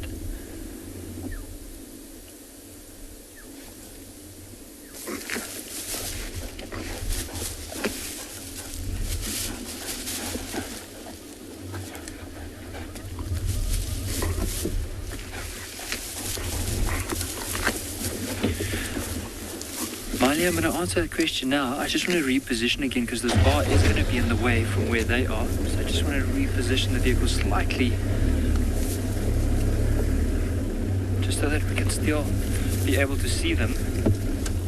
Now if the whole pack is here, Miley, it might be that this impala won't even last 10 minutes and then it'll be done. Already with these two wild dogs, they've ripped up most of the organs. They've already started tucking into where the ribs and the groin area as well. So let's give it some time, see if the rest of the pack comes and joins up. But this is an incredible sighting to watch. And you'll see they can divide quite quickly, because the thing is they need to eat it as quickly as possible before the hyenas get here.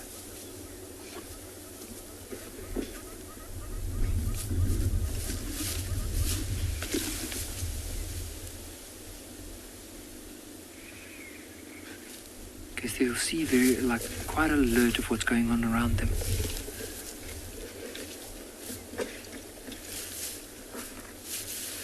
Remember also they do have the pups, so they need to feed as quickly as they possibly can, so that at least if their belly is full enough, they can still give it to the pups as well.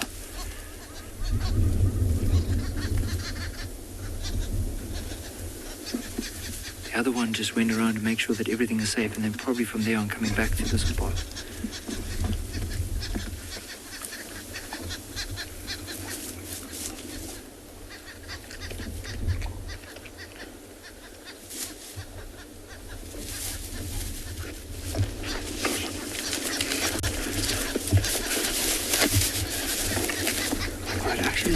Impala was pregnant, and this wild dog off to the right actually grabbed the fetus of that impala.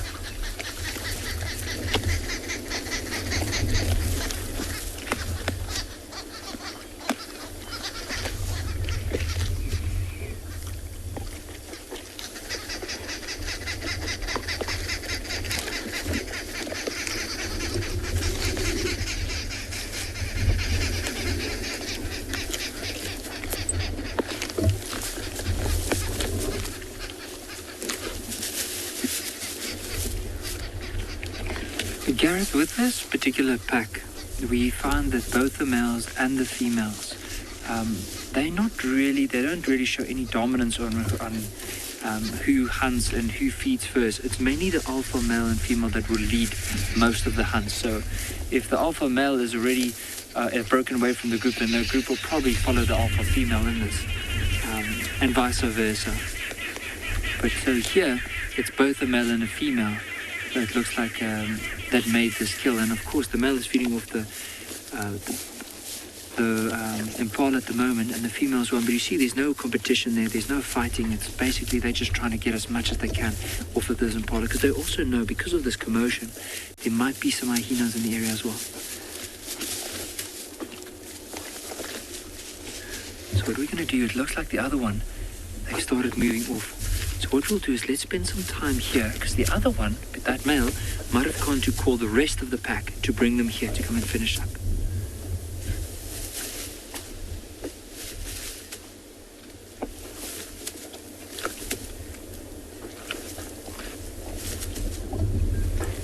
Bengals might seem like they're feeding pretty slowly, but it's also because the rest of the pack is not here. So these ones are actually looking around to see if there's any danger. There was so much commotion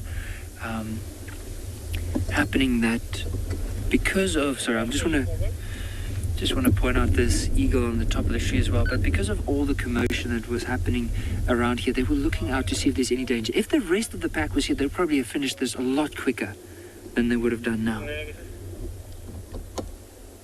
So there's a tawny eagle that just landed on this branch, and so often hyenas will follow these tawny eagles and vultures. So we're going to basically just wait here and see if the rest of the pack will come back to this impala.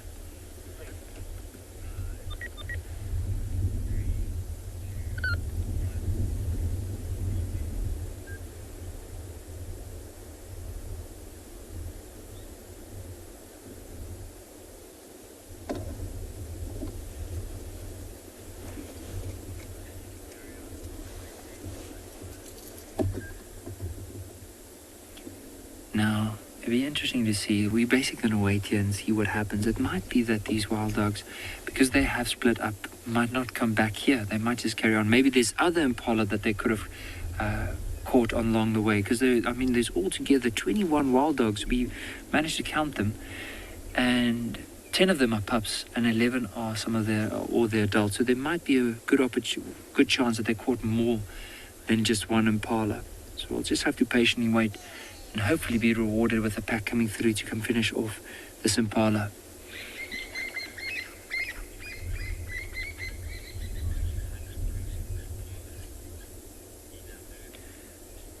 Minamu, Not really. They just, whatever impala they can get, they'll go for. I think just unfortunate for this one is that she was separated from the rest of the herd, and because probably she was the one trailing at the back is when the wild dogs eventually caught up with her. Now I could hear there was some Franklin's alarm calling. Now that's a sign that possibly this Franklin's could have alarm called at another eagle that came and landed in a tree at the back, or it could be because those wild dogs are on their way down back to this impala.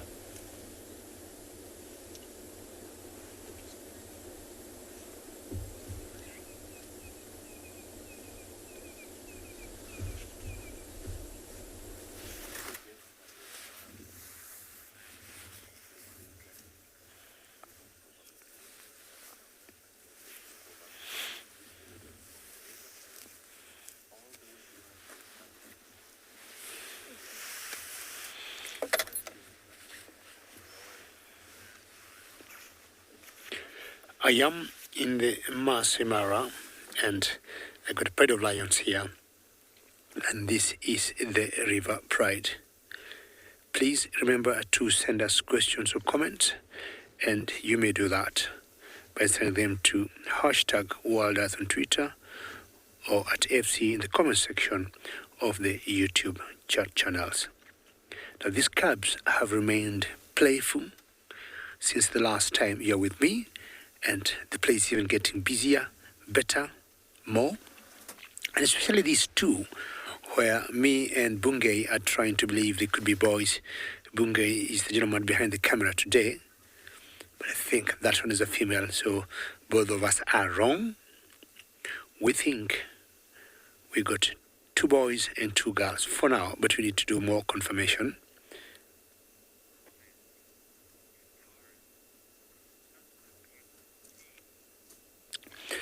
Guitarist, wonderful comment. Yes, and you're saying such a beautiful scene. Guitarist, 100%. You could not ask for better than this, especially on a Monday afternoon. It couldn't be anything cooler or cool than this. This is quite epic. Just to see these cubs going for each other. Of course, it's all friendly. They are all the same litter. Yeah, definitely that one is a girl, no doubt about it. Hide and seek. Spence is much stronger. A bit of wrestling. I imagine when they sleep tonight, they'll be very tired. And they'll make the mother have a very easy night. I'm surprised they have not gone in that crevice or that opening of that hole. We have seen them sometimes do that as they play. But apparently it could be dangerous. You might get a reptile there in form of a snake. Now this lioness must have been very hungry.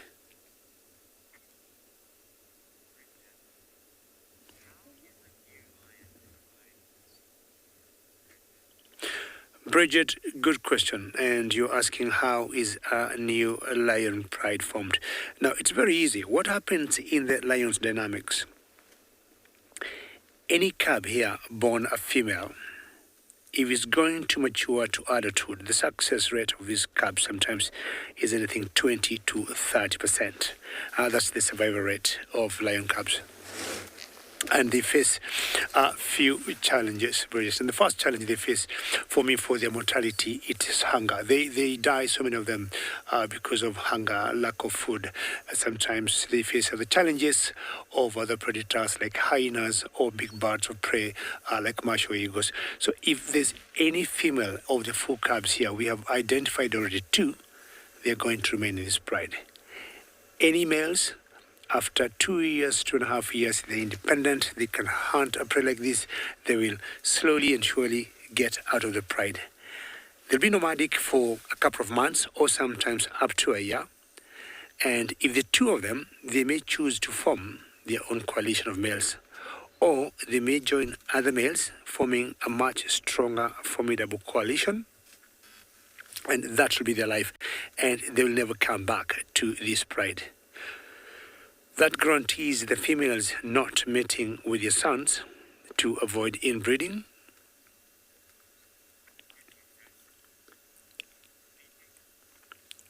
elephant. This is pretty cool just to watch this pride eating and the cubs playing.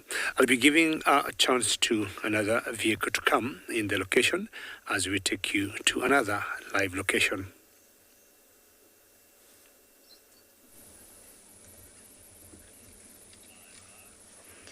We've managed to catch the large herd of elephants that we had at Gallego Pan. We just saw the last few when we were there.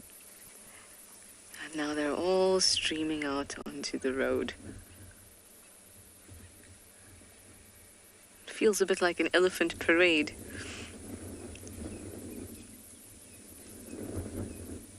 Elephant procession. And they're slowly making their way. A couple really nice big females in here.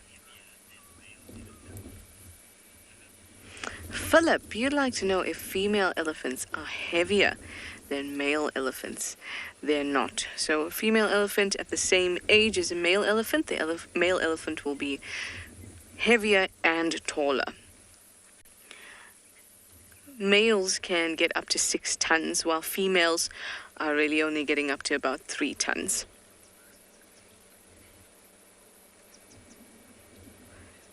And females will look very large, but when you see a big musk male, really big guy, we saw that one on Philemon's cut line. That was a huge bull. And then he moved towards the herd. And when you see those bulls within the herd, you realize that they are a head taller than the tallest female in that herd. And he's just massive compared to everyone else. But you only really get to appreciate that when you see a large bull with the rest of the herd. It was just amazing. The size difference was phenomenal. But you're never going to get a female that is 5 or 6 tons.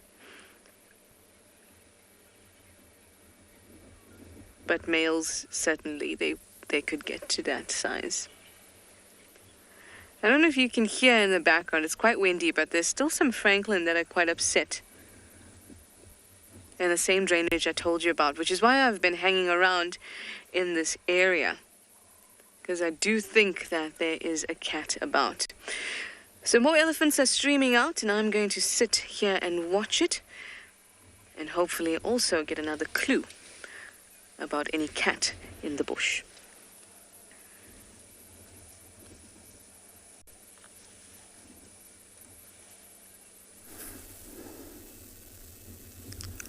It's always nice when you watch elephants interact. Now, our lionesses was asleep. They got up because we have herds of zebras calling. We have the stallions that were calling here. So they've already attracted these lions. Seems like it's going to be an exciting afternoon or an exciting evening. Now look at how she is glued to the zebra. We are now going to expect that this lion are going to walk closer to where the zebras are, because the herd of zebra is walking past. So as they do that, I'm going to position back into a good position so that we see these lions where they're heading. So fingers crossed, that's a young male over there. He's waiting for the sisters to come and join. So lions will coordinate a hunt, very, very strategic. We have others that will go out to flash the prey, while others will walk out to position strategically to get to the prey. Look at how he blends in. As we wait here, take you over to another safari vehicle.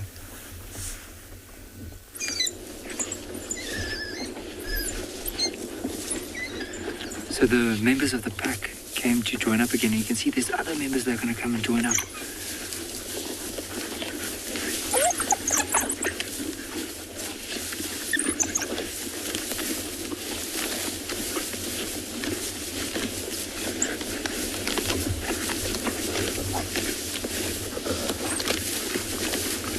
those hyena in the back. And because of that, a few of the wild dogs have moved around, probably to go and chase that hyena. Now they're coming back.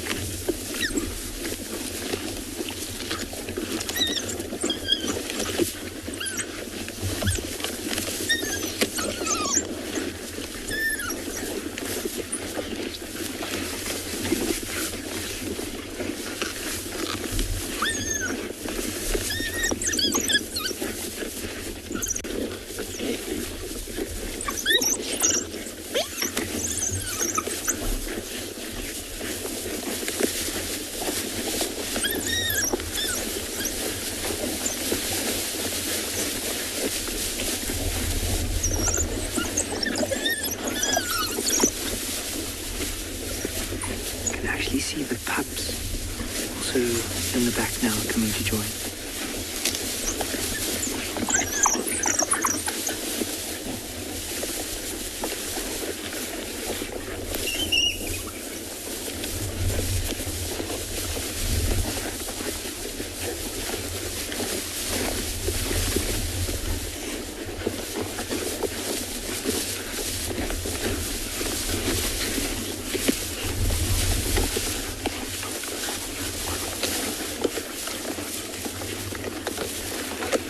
Rosalind, the wild dog probably has some of the best senses in the bush, like their hearing, smell, eyesight.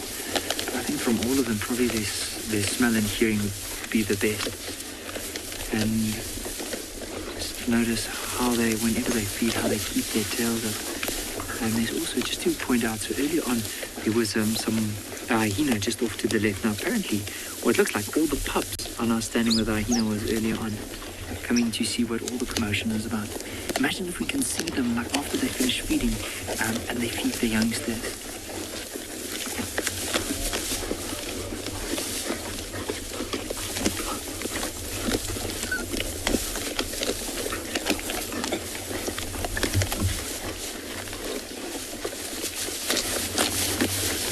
That carcass is almost finished.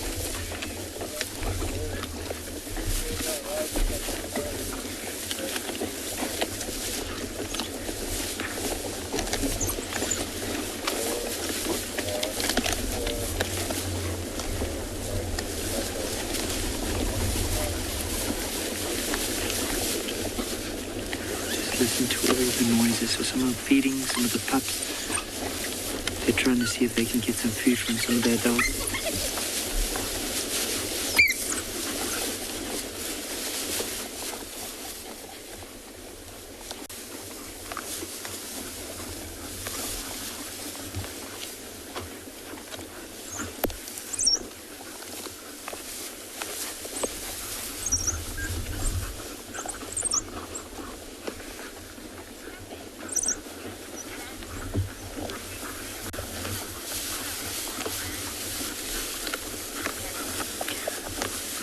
McCartney, those tails do look like a flag at a grand opening.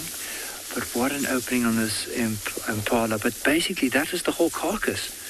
I think that was the last one just ran away with what looked like a little part of the head. But that whole impala has just been devoured. So let's look at these youngsters. Now remember, it's often the ones that show a lot of excitement that are the ones that are going to be fed.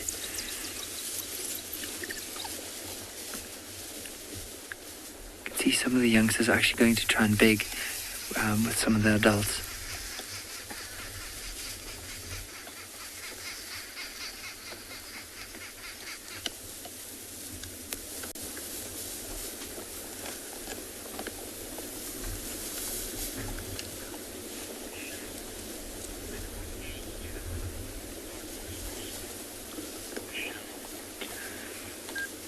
Michelle, it starts from a very young age. It almost starts like round about, if you had to look at a rough marker, probably around 2 months. Because like up until 4 months, they'll still be spending time in the den. But what happens then is, so they'll feed a lot of mom's milk, but then from there on, some of the older ones, as they go and, or some of the adults, as they go and catch something and feed off of it, they'll eventually come back and regurgitate, even if the pups haven't even started following them. But now, at this stage, they've already started following them, so they are more than capable of eating meat.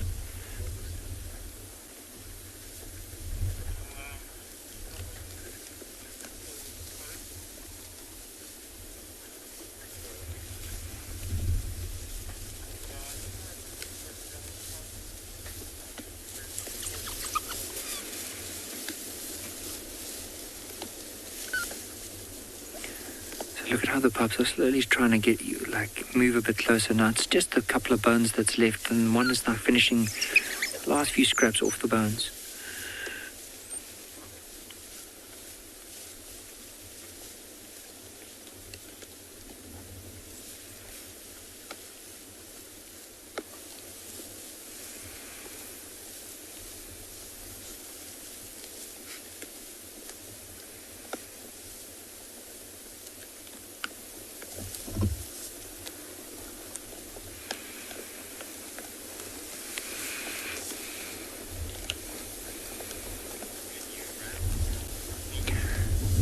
Just an incredible sighting to watch, and just seeing the whole hunt, how they've taken it down, left the carcass, went to call the rest, and came back and just finished it off.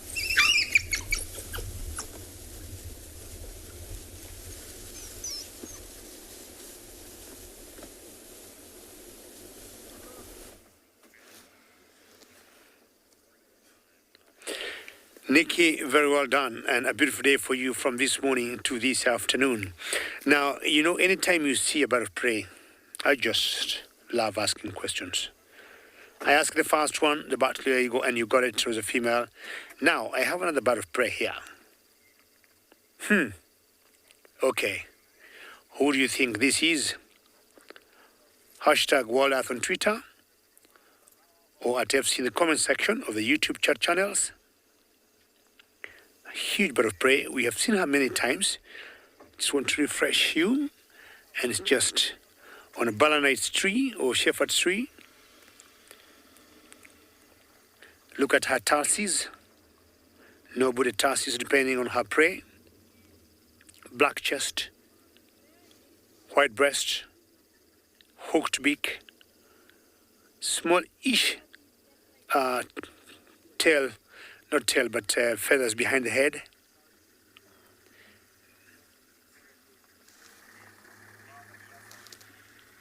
Chris, you say a snake eagle. Very good, Chris. Correct, this is a snake eagle, and it's definitely the black-chested snake eagle. The closest other eagle that would confuse or mix with this one would be the martial eagle. Very well done, Chris. I'll be moving on and looking for some other stuff for you, and we'll be taking you to another guide.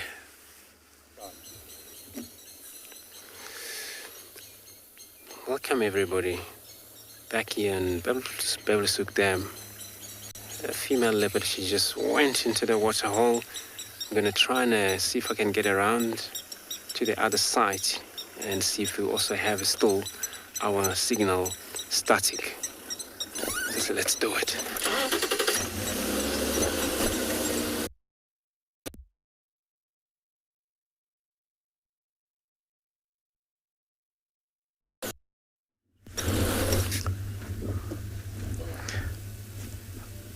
Our lionesses have positioned strategically with the youngster or the sub-adult lion waiting behind the bush. Now, one of the lionesses has gone to follow the zebras, and I think she's going to follow her sister so that they can tag a team to go and follow the zebras and maybe hunt. But it seems like the zebras are walking so fast out in the savannah there. It's going to be very interesting when you see them going. Look at how she's positioned. And all the way over in the distance, you can see there's another lioness rolling in the grass. The lions are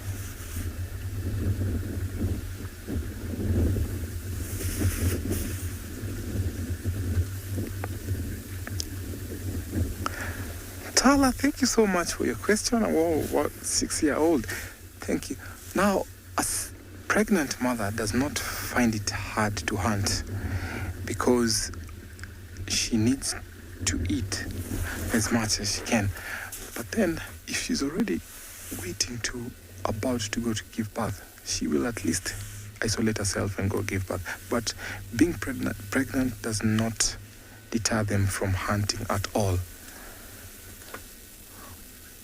We have around 6 or 7 lions here, and look at how each and every one is walking to find a position. That is basically what lions do when they want to hunt. By concealing themselves in the grass, it will at least make them close the gap between them and the prey. You don't want to make yourself exposed when you're going for something to eat. That's typically what that lion is doing. So young male lions will assist their mothers and their sisters in a hunt. But when it comes to big prey, the big males will always accompany and assist bringing down big prey. For example, if it's a buffalo or a fully grown giraffe, the males not always hunt simply because they have big manes. Look at that lioness, it doesn't have a mane. So even when it's closer to game, they will not be able to see her. But if it's a big male, big maned lion, then they will expose themselves. The reason why lionesses go for the kill. And also, when it comes to weight, lionesses are, look at those two there. Lionesses are a little bit lighter in size, so they're more faster when it comes to pursuing prey. So these two seems like a little bit curious, watching over as the zebras walk past. So I'm going to sit here, wait for these lions to go for their next move, and I'm hoping tonight they'll find dinner. Taking you over to another safari vehicle.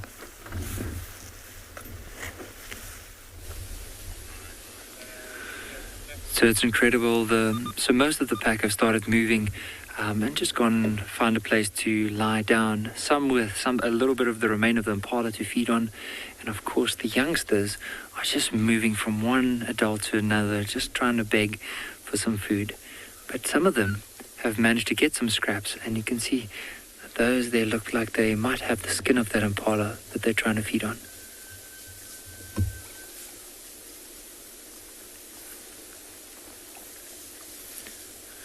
And it might be because some of the adults have started moving that it won't be too long before the rest or the youngsters will start joining them. But of course, while they're here, they're just trying to gulp up as much as they possibly can. This has just been unreal to watch them and experience a bit of their behavior.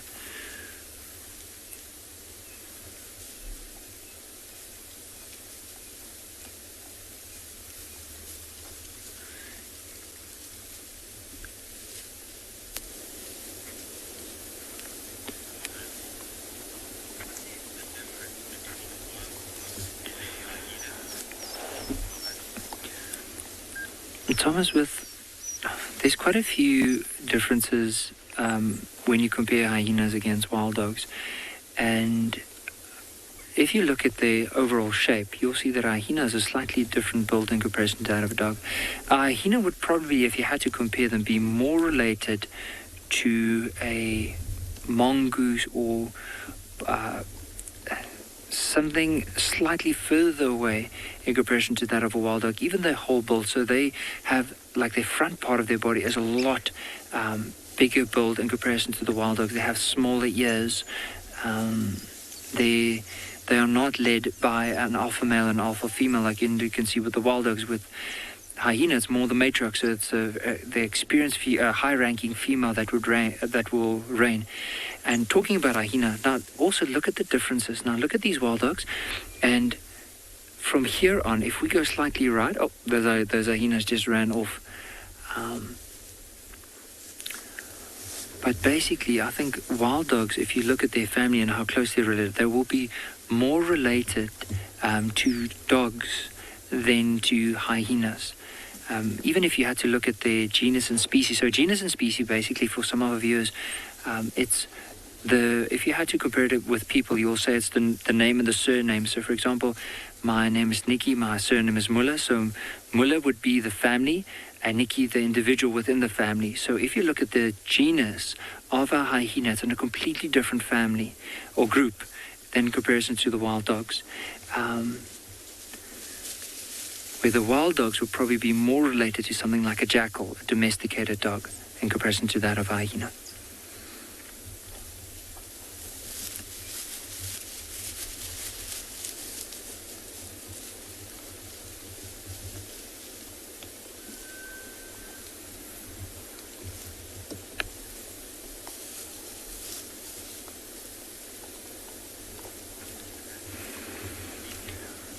But I'm sure from here on we'll probably slowly start heading off because these wild dogs are moving away now, and it might be after they move away that these hyenas will come and finish the scraps that's left, and then there'll be nothing left from this impala.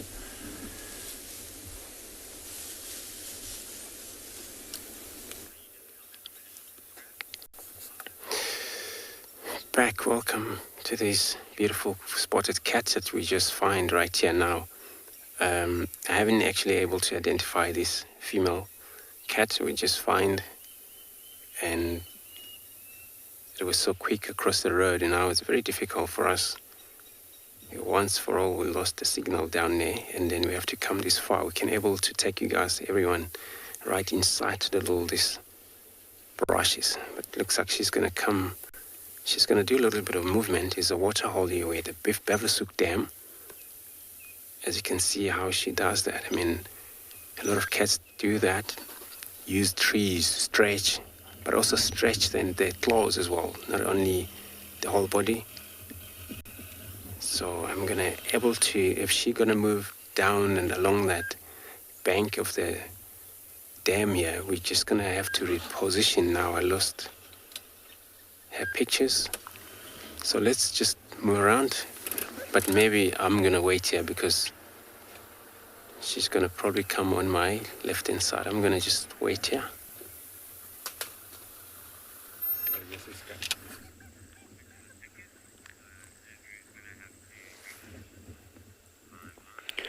Andrew, try, reposition, catch that leopard. Don't let it slip out of your hands. Well, I got different animals here which are not going anywhere. After I left my lions to full cubs just to give other people room to watch them also. I have found what you call crown cranes, the great crown cranes. I'm not going to ask you the names for these birds because I'm sure you know them. It's very difficult to miss them. But on a closer look, it's like a male and a female and two youngsters. They will lay 2 to 3 eggs, some reeds near water. And I'm thinking these chicks here have actually almost getting there just a little bit before they get to the actual plumage. And these birds, we all know they are omnivores. And currently you can tell how good by being vegetarians. Look at the different plumage in them, comparing them to the adults.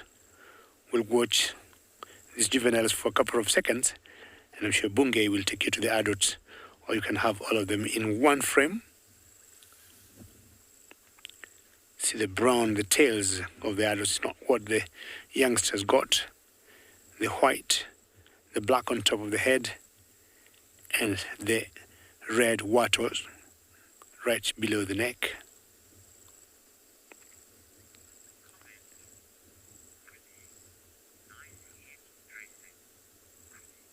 Really great comment. You're saying such a nice head dressing. And I'm sure, yes, they're trying to put their head up, and that's very typical of all cranes. Not sure whether I mentioned this is the national bird of a country called Uganda, west of Kenya. And I wouldn't know what would happen if you get very strong wind. I would want to see how the headdress will behave if it will be blown by the wind. So they won't take advantage of the daylight before it gets dark.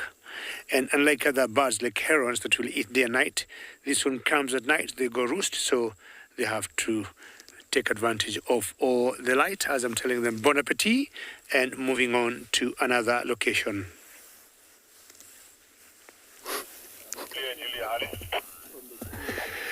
Right, everybody, welcome back here to this cat. Now we find, or she came right close to us, and then she found herself right there between the water and herself, the background, and then being identified as a Kalamba, I think. So you can hear a lot of it talking in the background. It's not only myself here, it's another vehicle just joined to watch the same cat. And of course, when we were working around here, I just taken a road to drive, but then I was moving the branches out of the road with these elephants being pushed. A lot of branches blocked the road. But then it happened, just had a call of her.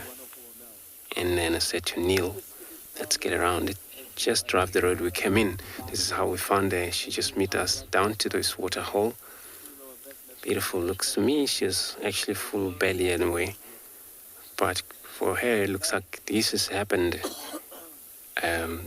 last week, where I saw her, doing this kind of contact calling, kind of probably advertising taro tree, I believe. Now she's up and move again, you can see it.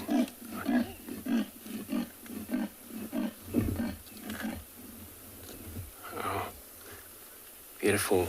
She's still contact calling again. So it's a very busy sighting, everyone.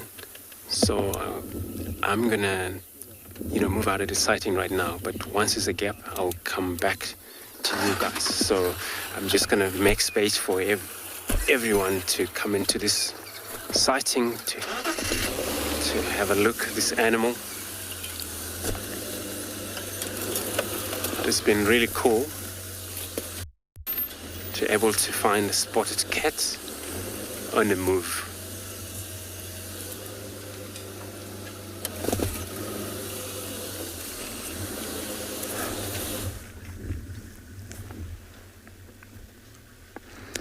Leopards are so interesting and very nice to watch, especially during a time like this when they're on the prowl hunting. Our lions have positioned themselves. They've all scattered. A little while ago, they were all cuddling because it was getting cold. And as soon as the zebras came by, while the stallions were barking there, these lions got up. So they're all alert. One of the leading lioness has gone to pursue the zebras. So as we wait here, we can see how lions, when they want to hunt, how they strategically position themselves.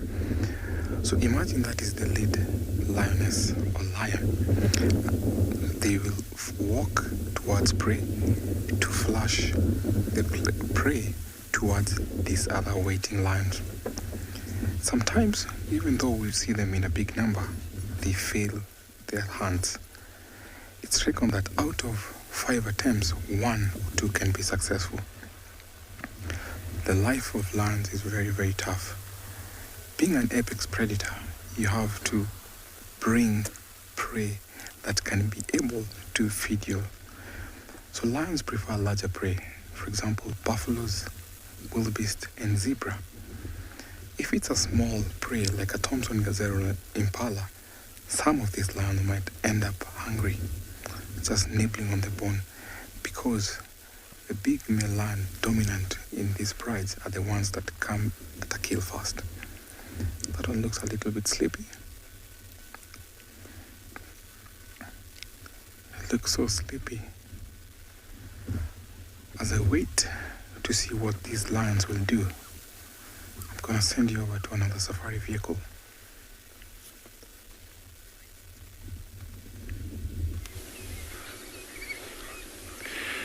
So we had it where Hina actually stole part of this impala, and then these wild dogs started chasing the Hina, and eventually they got it back. But I think it won't be too long before the rest of the pack is going to come and join us again. Do you copy?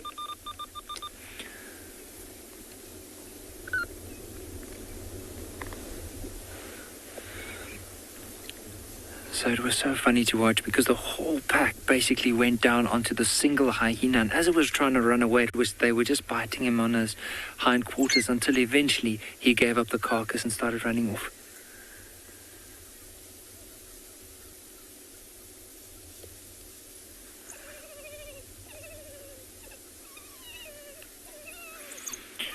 But this was just such an incredible sighting to watch now. See, the one just picked up the leg and started running off.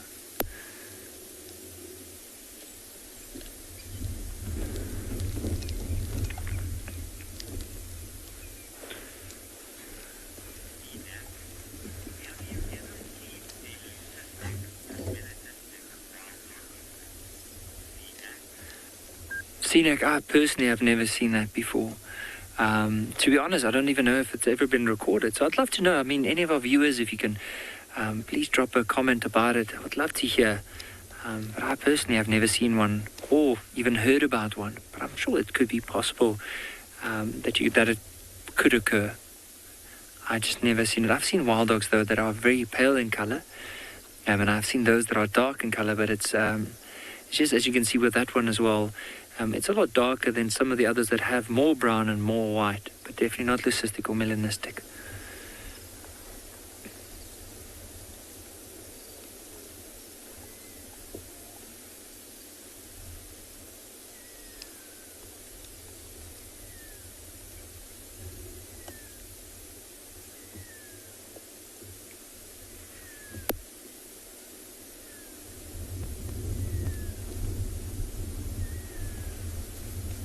Another one just ran right in front of us.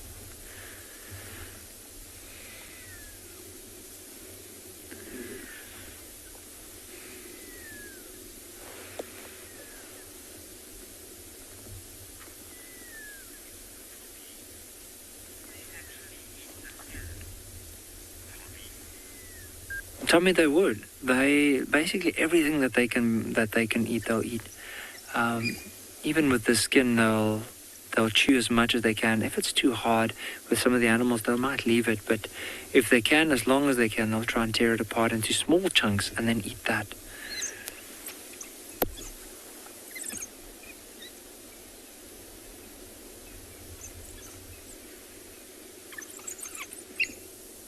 I just love seeing this interaction amongst them. Look at how immediately, how they have this tug of war to try and rip the pieces off.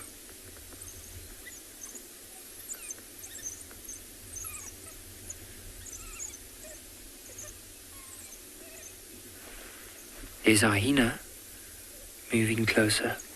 The hyena is right next to us now. Let's see how these wild dogs are going to interact, especially with the hyena. Early on, they didn't tolerate it, and they actually started chasing the hyena. Now let's see.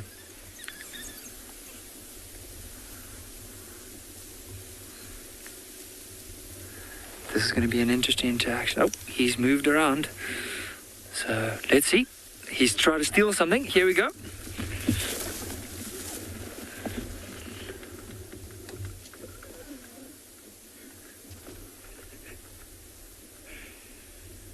I think that hyena managed to get that steal.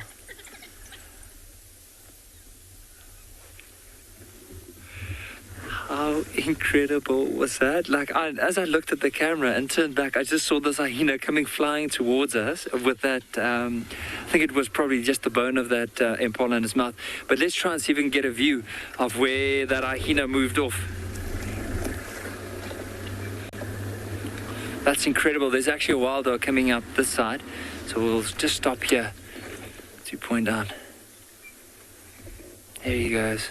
I think that hyena might have successfully stolen that carcass. There's another one approaching from the left as well.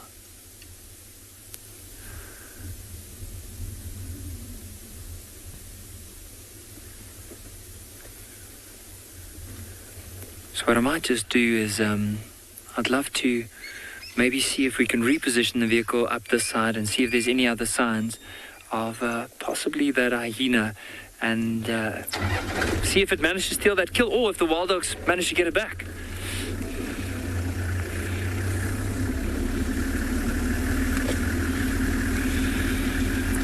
But I can definitely see a few vultures also coming in, so I'm sure they must be this way.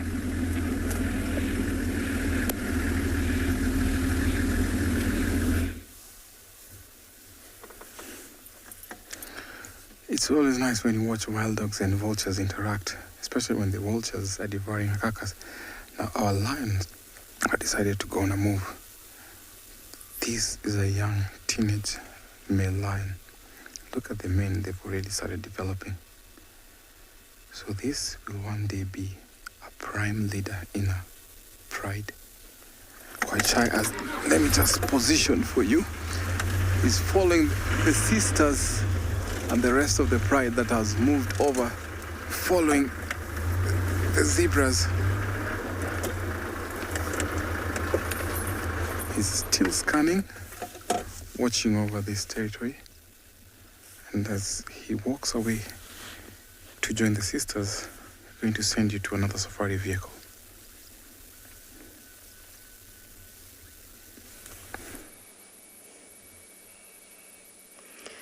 We are here in the Mulwati after doing an extensive search for the leopard that I thought was in the drainage.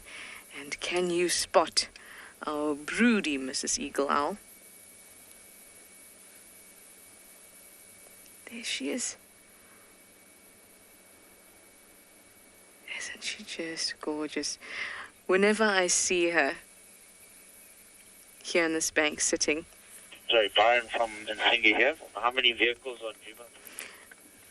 It looks so peaceful. She looks like such a happy mum. Just waiting for the arrival of the little Sebwig number 2. Doesn't she just look wonderful? Amazing to be able to keep tabs on them like this, the pair of spotted eagle owls. The male usually is in a tree not too far away.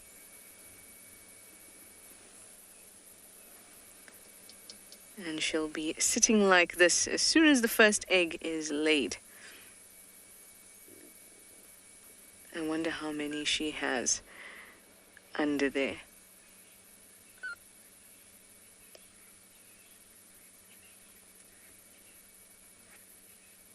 Of course, we can expect a little one in about a month.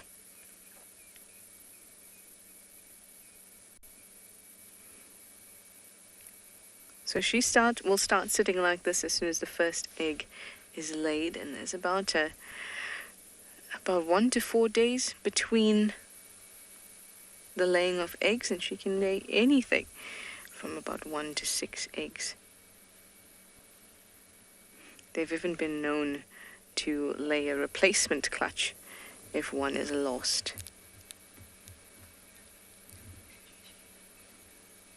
So a lot of investment.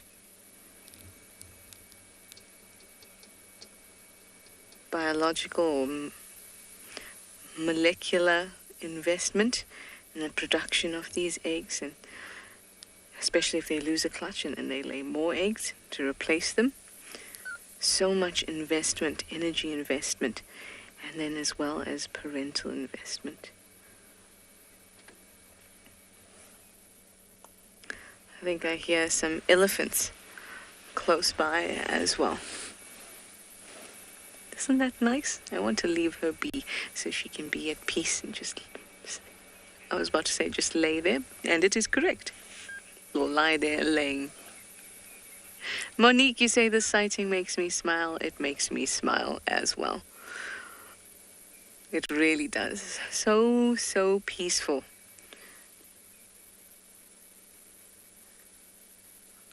There's new life right there, just waiting to come out into the big bright world. Also, guys, the lovely Mpho is on camera with me at the moment and will be for the rest of the drive. And I think he's doing a fantastic job. Well, we're going to move off and leave her be. Go find these elephants in the Mulwati.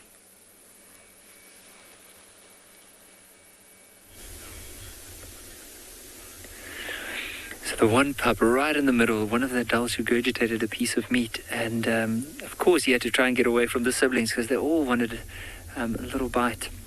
There's another one just left of that. It also was able to get like a little piece. So now all of them are heading down to go and investigate. You can actually hear some hyenas. Now the thing is, these wild dogs have constantly chased these hyenas now. And there's another hyena that's on its way. So we'll see, because as soon as they get too close to the pups, all the adults get up and they start chasing these hyenas. I can hear the hyena behind me. Look at how these, you can see the pups have lifted up their heads and they're staring back towards us now. Okay, here we go. So I'm going to ask just to have a look here. So where I am now, there's two hyenas just directly behind me here.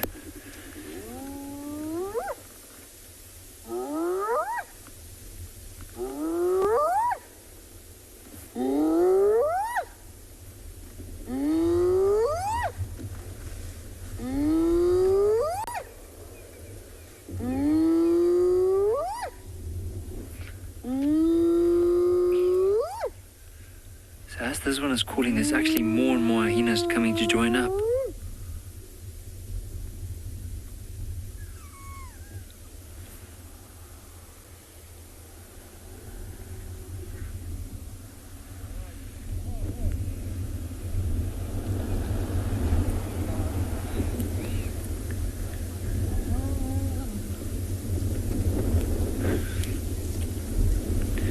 They're moving closer. I would like us to focus back onto the wild dogs to see what they might be up to.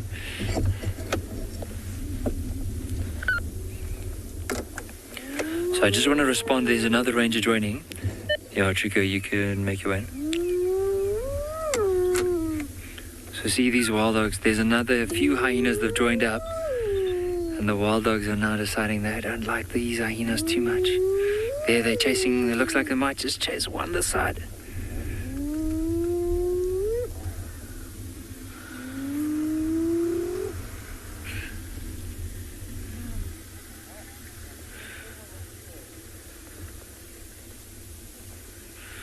Look.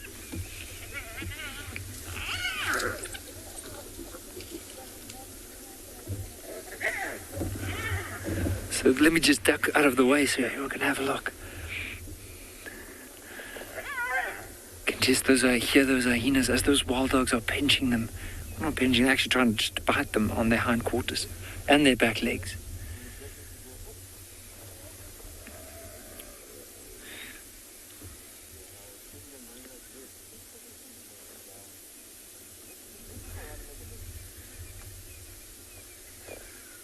There's another wild dog that just chased the vulture now as well.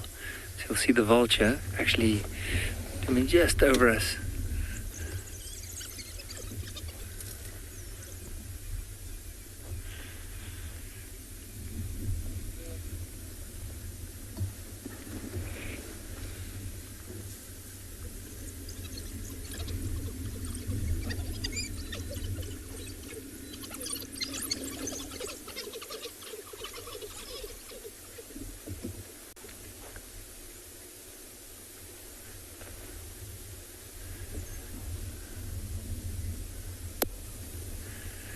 Just incredible.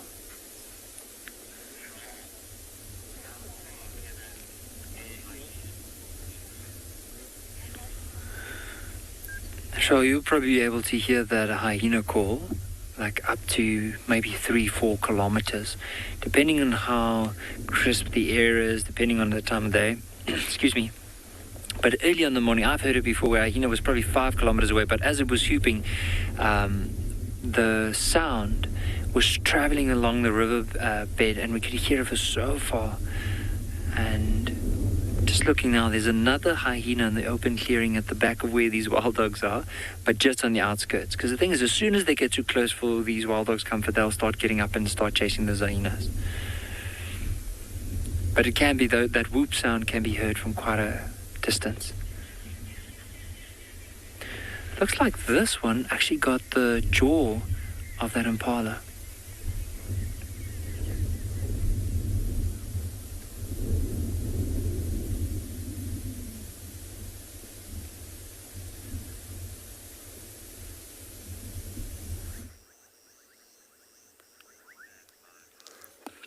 Well, that must be very interesting to see two of the top predators having an altercation.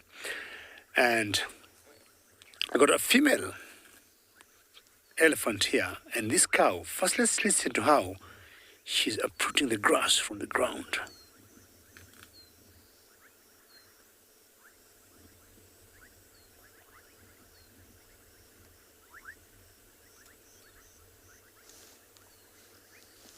She got some of the longest tuskers I've seen for a female in the recent past here in the Mara Triangle. But look at the length of those tusks. The right one looks straight down, and the left one down, then curves a little bit upwards. So it could be very easy to ID this particular cow. And I think me and Bunge on camera have become very good in naming some of these. Elisa, he's having a poo break there. But this would be very difficult for us to name her, because at least we have marked her by the look of her face and more so the tusks.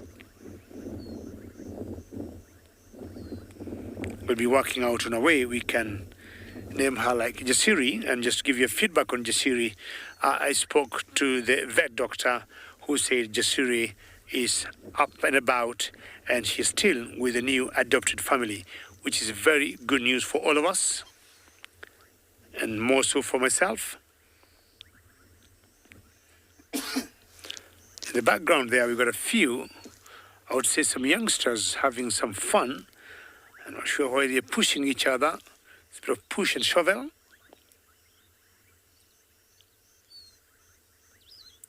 I could only guess they could be young bulls. I could be wrong. But with that kind of behavior, so we'll see young males.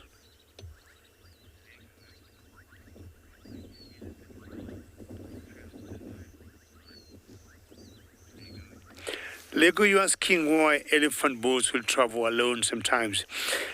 You'll notice, Lego, the females tend to be more comfortable without the bulls, and they may only need the bulls when the 1 or 2, 3 cows are in estrus, only for mating. And if the bull would have come from the lineage of a particular herd, they'll make sure, or the matriarch or the females will make sure he does not stay with them. It's very normal to see male, elephants on their own very many times. Once in a while, you get 2 or 3 feeding, but for all the cows will be living together with sisters, first cousins, and their calves in one small herd, anything from 3, sometimes up to 50 together. I'm imagining this, how young bulls start going for each other, and maybe when fully grown, and they'll have a real fight. It would happen when they go for dominance or for breeding rights. It's 2 and 2 there. Just looking at it as more of a play fight than an actual fighting. It will be a real fight if it gets really big bull pushing a small one. And maybe when the youngsters or when the young bulls get to puberty stage and they want to start mating with the cows, the dominant bulls will definitely not take any of that. Careful, don't hurt each other.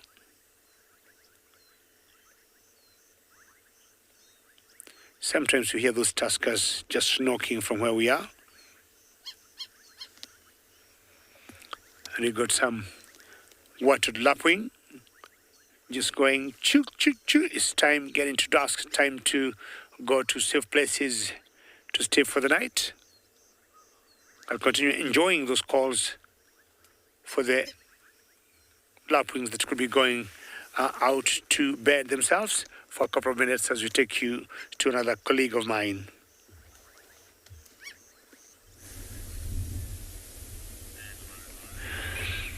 So it was another scene where these pups were playing with that.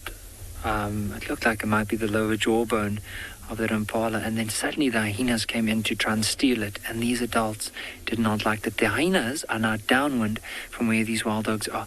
So if you give it some time, I'm actually seeing the hyenas moving in. There might be a good chance that these wild dogs are going to go for those hyenas again, because they're getting way too close. And I think those hyenas can definitely see the pups have something that they are playing with, and they're trying to get to it. Someone's waiting. These hyenas are waiting for the other ones to get closer before they try and make their way closer towards the pack. But look at them, just waiting, looking at the other ones.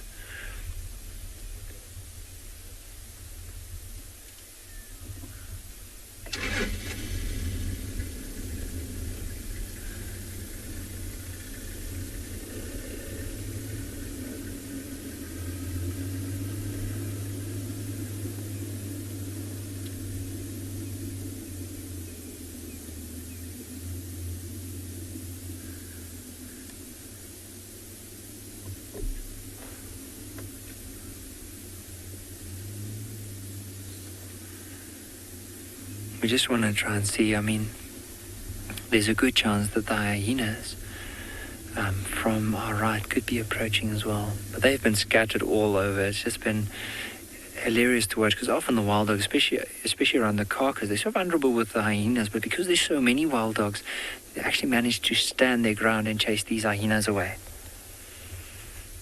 Those are all the youngsters that are now grouped together.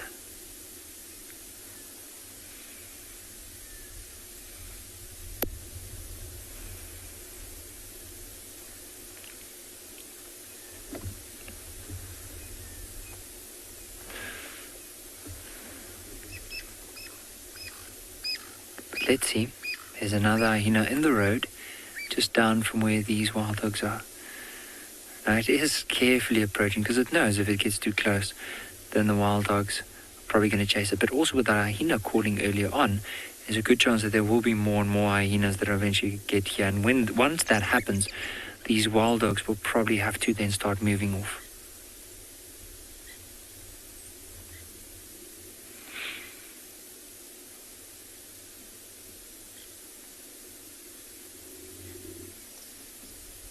Looks like the pups might have gotten that other lower jawbone again.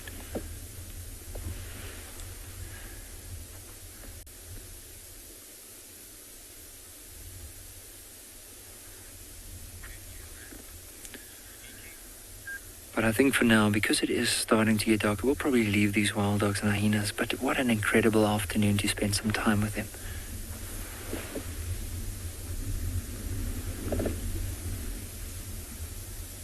Inexperienced still.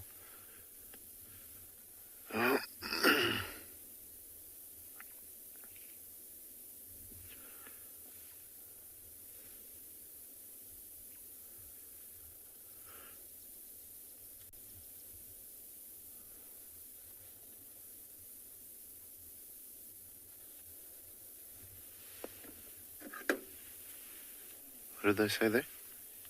I didn't get that at all.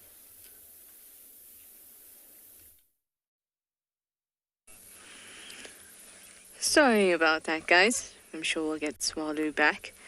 We're here at Treehouse Dam, watching a lovely bachelor herd of impala. They came down to have a bit of a drink.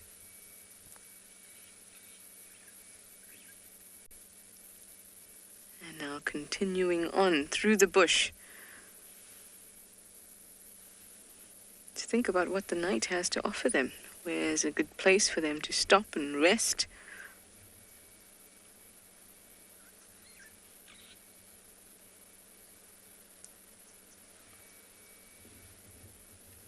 The leaders of this line of male impalas or rams have stopped and are looking at something. But at this time, with the wind, the low light, they need to be particularly cautious. Oh, one more coming down for a drink. Oh, just lovely. They still have enough light for a bit of a reflection.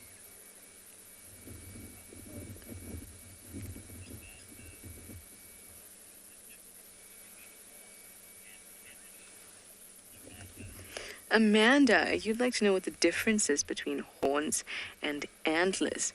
Horns are permanent structures on an animal. So they grow and they are permanently on the animal. Antlers are seasonal. So they'll grow and then after the breeding season they'll drop off. They also generally don't have a keratin sheath like horns do. Some of them have a velvet-like coating, not the horns, the antlers. But the most significant difference is that the horns are permanent, bony structures that are on the animal for life. When they're born, they have buds, little buds on their head, and from that, the horns start to grow. Now, antlers can also be bony, and they can also grow from the bud, but they're seasonal. They're not vascularized in the same way. So once the body has taken signals and cues from the environment, such as shorter days, longer nights and things like that, that can promote testosterone release in an animal, which could signify that it is breeding season, then those antlers start to grow, and once that the day lengths get longer again, the body takes a cue from that and starts to stop getting nutrients to those antlers, and then they fall off. Very, very nice. Well, I'm gonna move on from these guys and let them settle in for the night.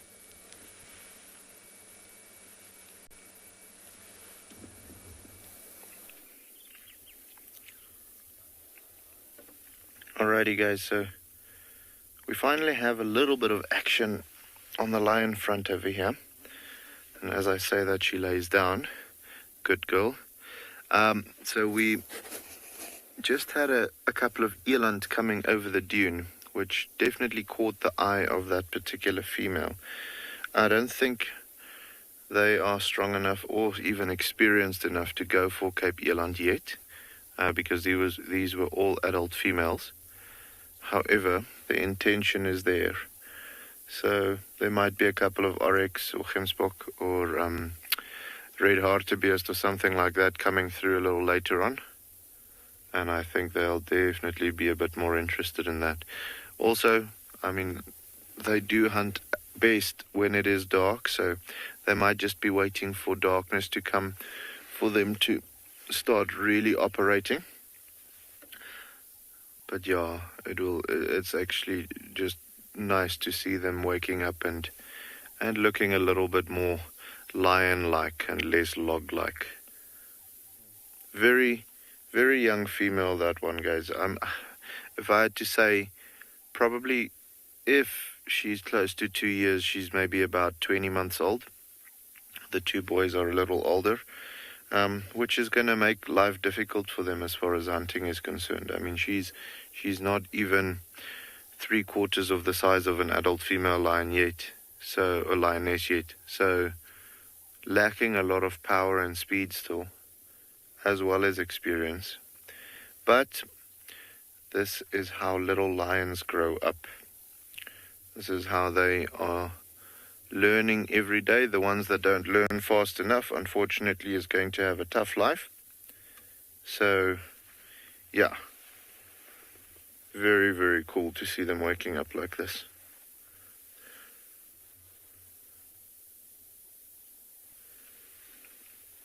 You can see that one on the right-hand side is also now starting to engage in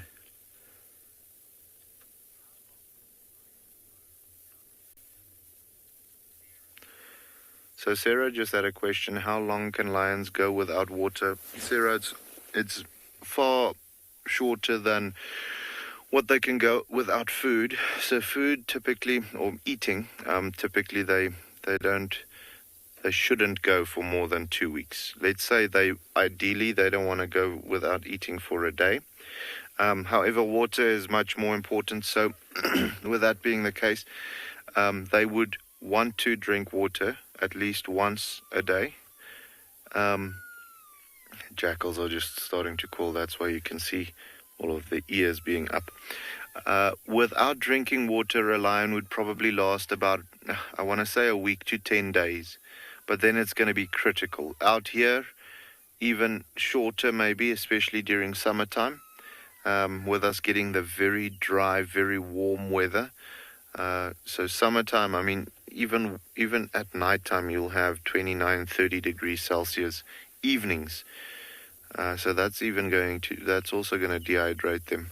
So I want to say about 5 days. 5 days, maybe 6, if it's a strong lion that they can go without water. But it's definitely not ideal. They would want to drink water, if not twice, at least once a day. And you can see the ears are far more up now that the jackals have also called. Beautiful sound, that jackal call.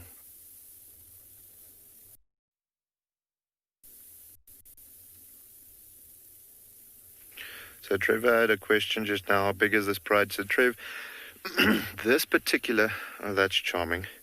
This particular group at the moment is only the 3. It's the previous cubs of the Southern Pride that got kicked out. So before they got kicked out, the Southern Pride was 9 individuals, which comprised of 3 adult females and then 3 females that's slightly younger, maybe these ones' previous siblings or cubs. And then we had this litter, which was the second last litter of cubs that we had in the Southern Pride. So they were 9. 3 of them got kicked out now, and 3 got added. So that pride still at 9. This newly formed group of lions, because you can't really call it a pride or a coalition yet, is only the 3. The Southern Pride, however, we don't know. So there's 2 females that has had cubs. One hasn't shown us their cubs yet, so we don't know how many was in the litter. And the second or the first female to give birth also had 3 cubs. So existing Pride members at the moment, around 8. But when the other female introduces and rejoins the Southern Pride again, then we can say, okay, now they're 12 or something like that.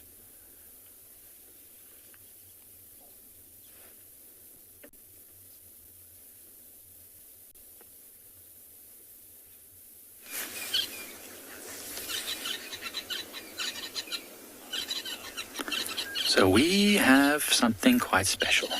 I think this is our single brave lioness that we know as Lagatha. I'm not sure, it's very far and it's quite dark.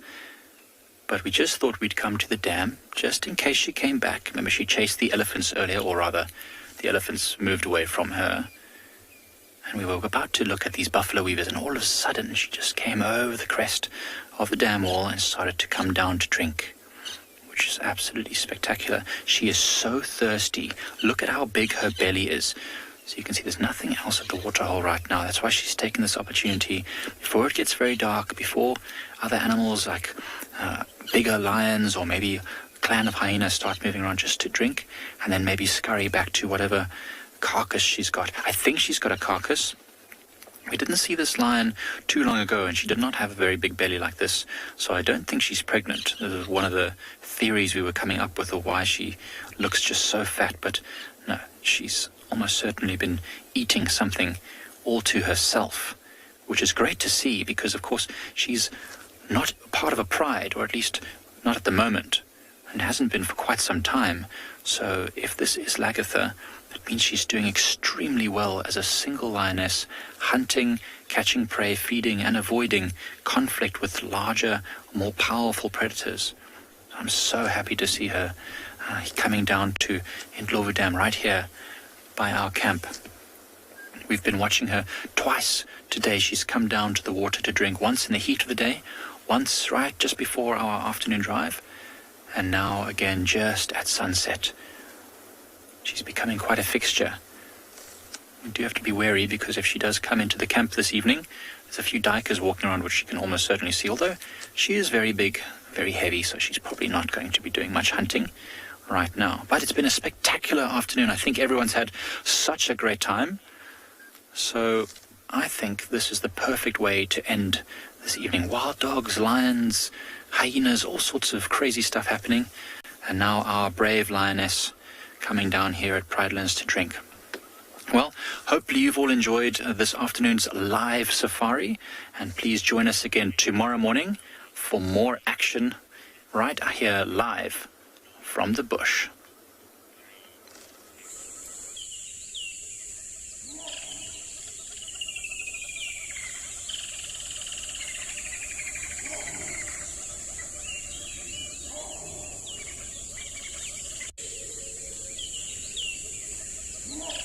This program features live coverage of an African safari and may include animal kills and carcasses. Viewer discretion is advised.